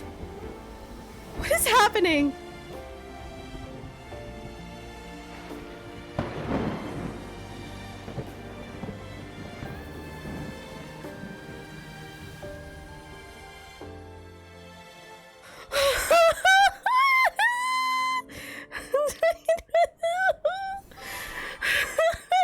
What? What is it?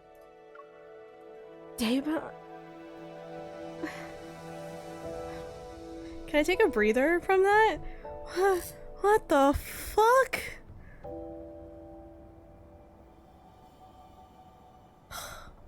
That was a lot. That was a lot. And they didn't kiss? Like, are you kidding me? That, like, passionate, like, anger, emotion-filled kiss? They would have fucked right on that couch, and we know it. We know it. And they should have showed us that. Damn. I wouldn't kiss if that I'm not angry. No, that's fair. Sometimes, like, anger, passion, hatred, love, it gets all mixed up.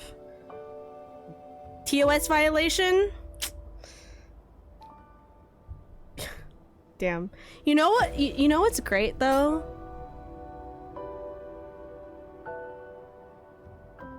The Leon Kennedy and Silas dev is working on a Caleb one, and now I'm even more excited to play it. Now, you brought up TOS violation, and I thought, you know what was definitely TOS violation? The spicy version of the Silas one. And I thought, wait, that means we're getting a Caleb one. Great news for me. Great news for me. Wow. I found Caleb again, and yet the familiar person from my memories has been eaten away by some indescribable hidden pain. Only fragments remain. The night sky above Skyhaven is clear, but all its secrets are somewhere in the bottomless and unfathomable depths of his eyes. The night before he left, I dreamed about our childhood. I dreamt of Caleb and me running down the streets, skipping class, grabbing ice cream, and rereading comic books. And I dreamt of that day when we held hands and became part of each other's lives.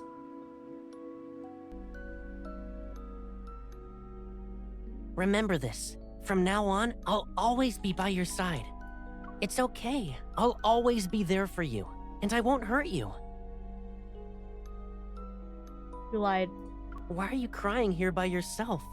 Who bullied you? It's okay. I'll avenge you.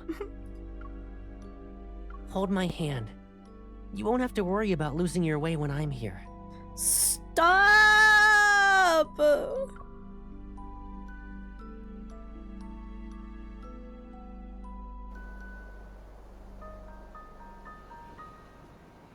The contrail left by the fleet ship splits the sky.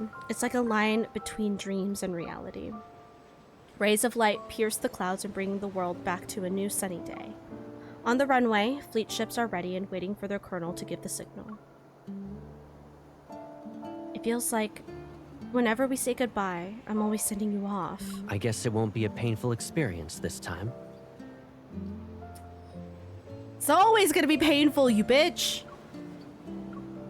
His hand moves, probably to ruffle my hair, but he hesitates. His arm soon falls to his side. All right. I'll be going now. Why did we fight? Oh, that hurts. Yeah. Ugh. I lower my head, a lump forming in my throat. Make sure you eat on time. Look after yourself. I'm gonna cry.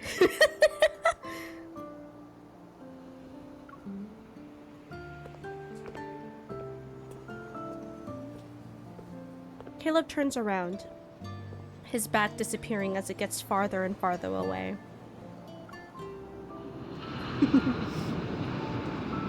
The fleet ships take off and disappear into the sky, becoming specks in the distance. Define on time.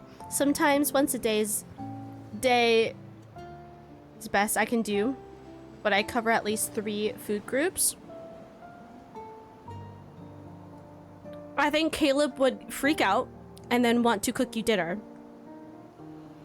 every day, or cook you food every day to make sure you ate.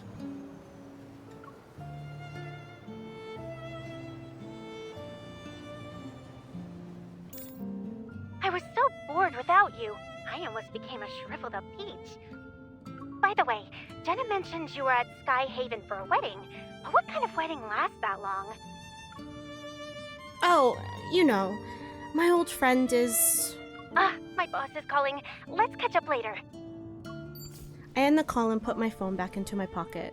That's when I notice there's a strange object in it. Huh? When did this... I take it out to get a closer look under the sun. It's an old yellow piece of paper with the kid's handwriting. Forgiveness coupon for Caleb? Valid for 100 years. Stop it right now. Stop this right fucking now. I can no longer be mad at him. Stop it. I can't do this. Could I have maybe redeemed one of those massage coupons that are definitely in that pack too? Before you left? On that couch even? Holding it, I feel a wave of sadness, like bubbles ready to burst. Erupt from the depths of my heart. Caleb, you dummy. I can't figure out what's real or fake with Caleb, but what I know for sure is that this person who's important to me, I don't want to lose him a second time.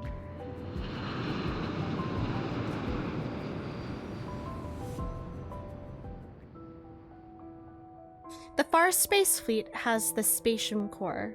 Spatium? Is it Spatium? The Spatium Core fragment. And with that, the chapter on the explosion incident draws to a close. However, Mia's fate is enshrouded in mystery, and Kevy's future is uncertain with that ship.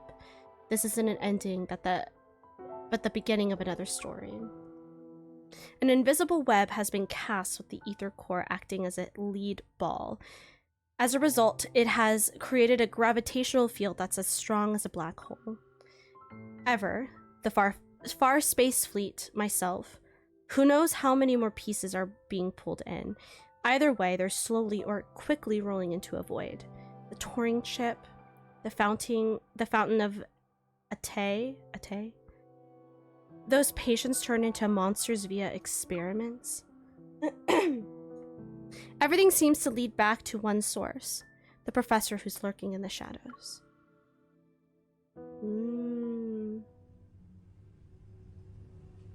In the heart of Skyhaven's main island, opposite the Aerospace Center, are rows and rows of new buildings that popped up recently. Inside one of them, researchers are scurrying around with papers and walking into different labs. They are preparing to announce the biggest breakthrough of the century, so there's no room for mistakes. Caleb silently stands on the elevator as it climbs to a non-existent floor that can only be accessed with special clearance. The doors slide open, and he walks down a gray corridor and toward an arched door. A device with a faint green light scans his eyes. Then, the door quietly opens. Before him, a scene unfolds. It's vastly different from the dull gray and white of his surroundings earlier.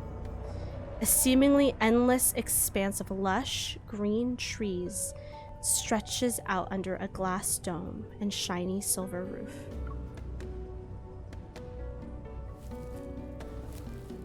First, we went ahead and recycled those abandoned flux nexuses. Then, we paid the N109 zone a visit to get info on Onikinus. Our Skyhaven gig is almost over. Where's our next stop? We practically spoiled Ever, and those old people in the fleet. We're like their personal hitmen. Does he ever stop talking? Don't think I won't beat you up because you're a kid. You two, stop arguing. The professor said we're family, and families are all about love and kindness.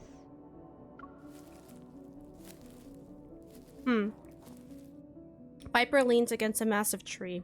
He puts his hands behind his head as he grumbles to himself. The other two are sitting nearby.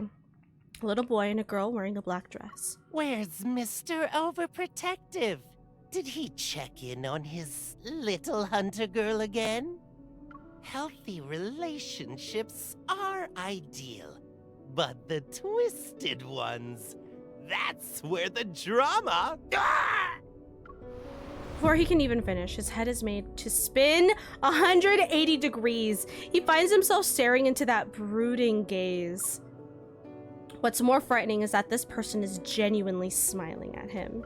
Your attempts to mess with me are lacking in creativity. Ah! Where's the professor? Inside. And can't you at least put my head back in place before you go? A small mechanical bug flies in. It perches on his finger for a second before darting into the vegetation. 14 years ago, Josephine and her team defected. They kept quiet about that kid being the best test subject. The Gaia Research Center was destroyed during the Chrono Rift catastrophe, and then the N109 zone took over. With Onikinus and those gangs around, retrieving their old experimental data and equipment is not an easy thing. Josephine and her researchers have been using fake names for years and kept this achievement of theirs a secret. For context, Josephine was our grandma. Because I don't think we got that context in me playing it on stream. But that's like information we already knew. Josephine is our grandma. But our investigation has paid off. Not to mention, Josephine and her traitors got what they deserved. That means you found the child who disappeared back then.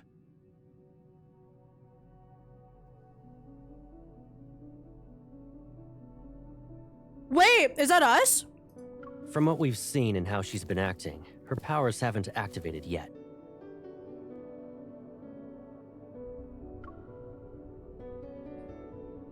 The man with salt and pepper hair, not the salt and pepper hair, glances to the side. The youngster has entered the room. Compared to that broken thing, I'm a weapon perfectly primed forever. I see. Caleb calmly looks up and stares at the hologram in the air. It displays a massive hospital ward. In the darkness, there's a figure who's barely visible. I've been waiting for many years. The man on the hospital bed finally peeks out of the gloom. Half of his face is on the thinner side. His skin is so pale that it's almost transparent, and his voice carries the weight of pure fatigue. So, don't make me wait anymore. Who's this? Of course.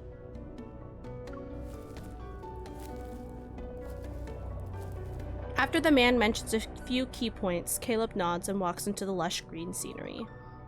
All is quiet. Then, Professor Lucius raises his head, his gaze fixed on the hologram materializing in midair. The Fountain of Atay will be put into motion, and Ever will soon reveal its revolutionary vision to the world. We'll track down the missing child, but now isn't the best time.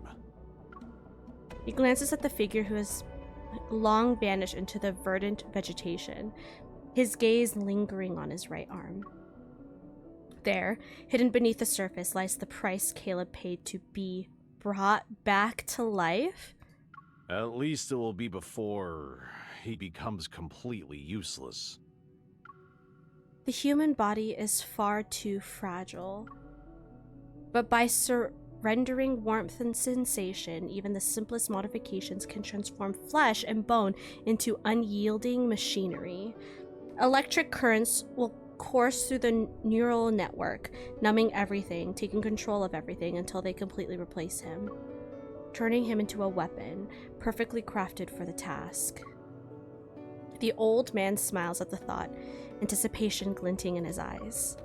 He looks forward to the day it happens.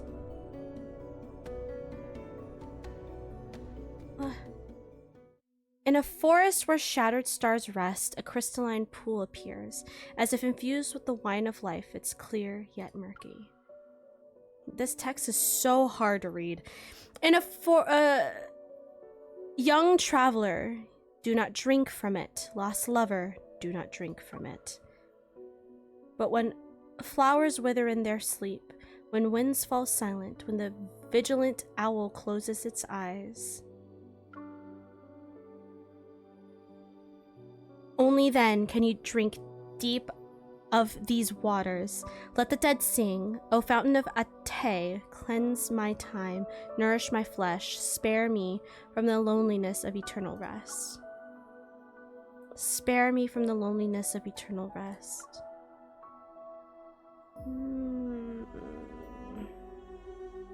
They're gonna turn Caleb into the Terminator, right?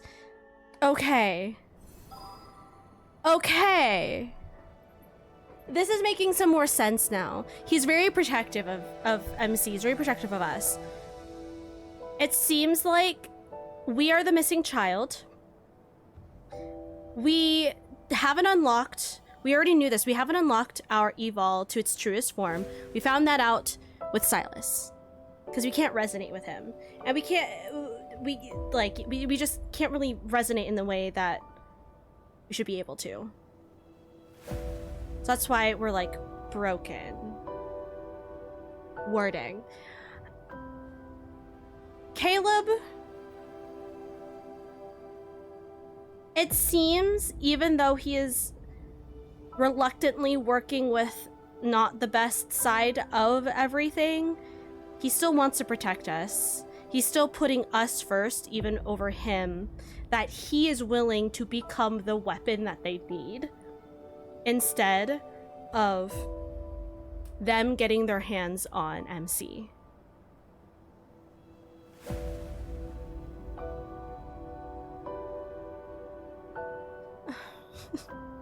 Stop it. Stop. Ugh. My heart. Okay. We're gonna get through these battles.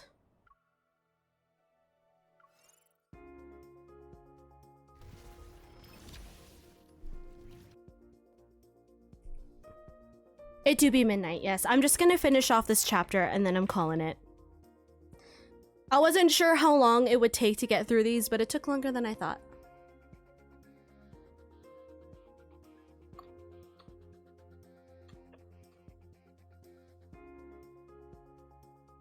And I appreciate you for that. So... Don't let it stand in our way. They're gonna be introducing another love interest. Let's go all out. I say soon. I'm gonna turn this volume down. I say soon, but it isn't like super soon or anything. I'm wondering if it's someone we already met. Let's go all out. Now's our chance to strike. I wonder who it could be. I wonder how they're gonna continue this storyline too.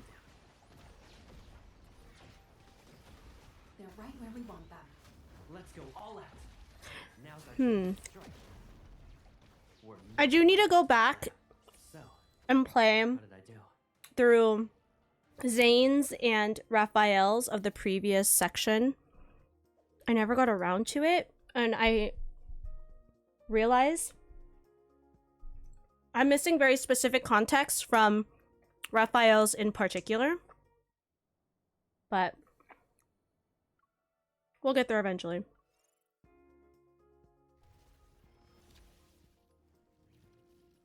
Oh. Let me just...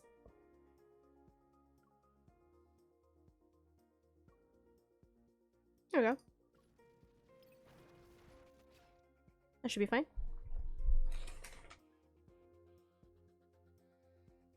Are any hot guys besides these 5 shown? I mean, we're given, like... I mean, you hear it, like, there's other, like, voice acting for some of the other characters, but we don't see the, like, figures like we do for the love interests, or, we have, This won't take us long. Ready? Captain Jenna, and then we have Tara. Like, some select few, but I don't think they would not make Viper a love interest. I also just, like, hope not. They're right where we want them. Let's go all out. He tried to kill us. Like, maybe not. Time to change our strategy. I'm running low on Oh my god, overprotective Caleb beat up Viper? Yes. They're right where we want them. Let's go all out. Now's our chance to strike. So, how did I do?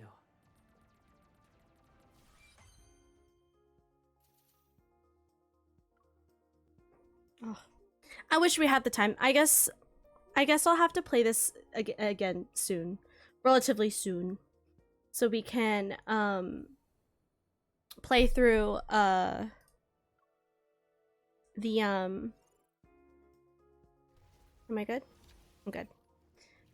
The springtime ones for Caleb and Xavier. That should be the next time I play this on stream, because I still haven't watched them. And I'm also trying to get Silas's, but I'm like good with my 2 mains. Like, I'm fine. I'm chilling. I can also just like not spend any more of my diamonds and just save up for Caleb's birthday, which is probably what I should do. But I kind of want Silas's as well. I think I got all of my luck out already though, because I didn't have to pull much. I did 40 pulls to get double Caleb so I can rank up the new card. And then it was just like a few more 10 pulls until I got Xavier. I think I'm good. All my luck out the door. The way Caleb froze time to intimidate Viper. Oh my god. Can we talk about him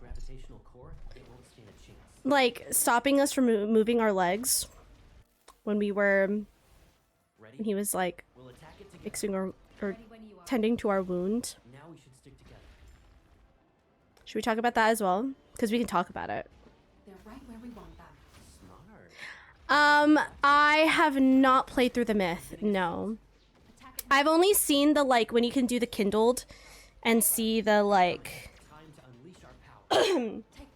like animate the scene. That's all I've done. I got a lot of his 5-star cards before I even unlocked him. I only just unlocked him like 2 weeks ago when I finally decided to play through the main story on stream, because I did not have the time or the energy to play through the main story at all. We had to finish the section with Silas and then play the next section and just go through Xavier's portion, and then we went to Caleb.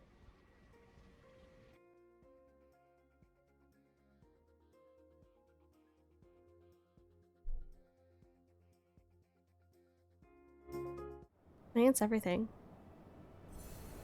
Yeah, we got nothing else. I'm caught up though.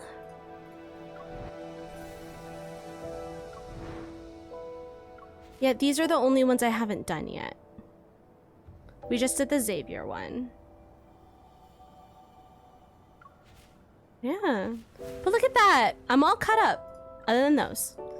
Maybe we can play through these on stream as well. Because I really think I'm missing very vital information. That was like alluded to in this one that I was like kind of like missing, but it's fine.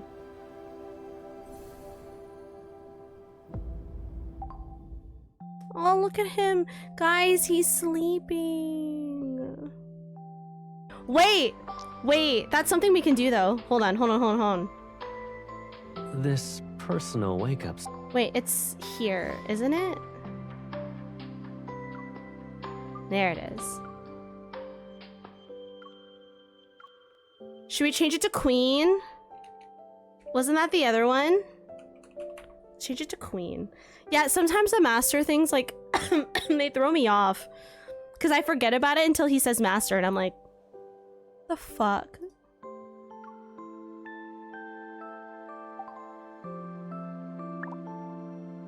Does he say anything? I'll hide some snacks on me next time. That way, you won't be empty-handed when you give me a pat down. I mean, I don't think I will be empty-handed if I give you a pat down, but it's fine. I want him to trigger the nickname. Sir, can you trigger the nickname for me, please? I don't know how to do that.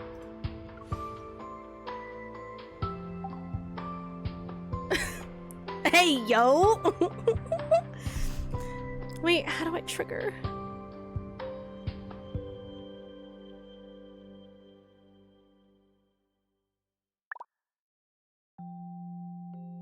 I just keep poking him. Wasn't it a little too quick? You won't be able to feel my heartbeat that way. Okay. Wait. Aren't we escalating things a little too quickly?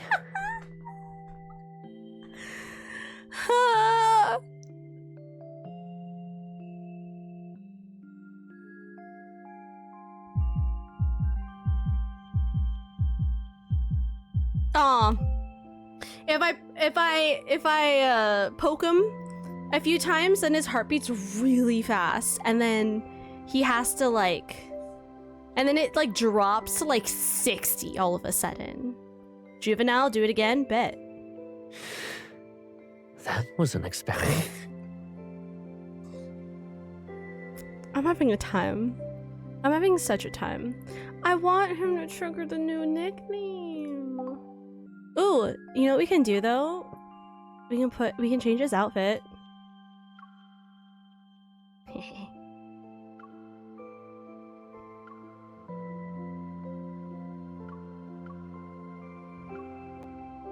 Wait, we gotta put earrings on him.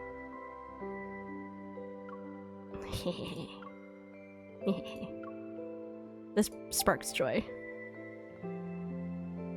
Look at him! Well, one of these times I'm gonna open my phone and it's gonna trigger him calling me a queen, and I'll screen record it and I'll put it in the Discord. But it do be after midnight. Oh, whatever shall we do with this pile of business stuff on your desk, my queen?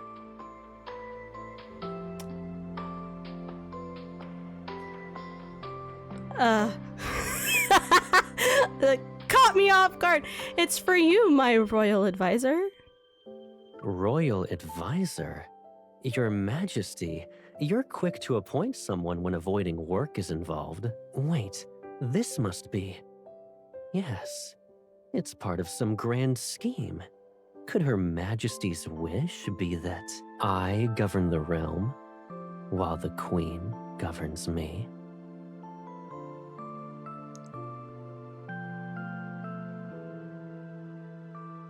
Yes.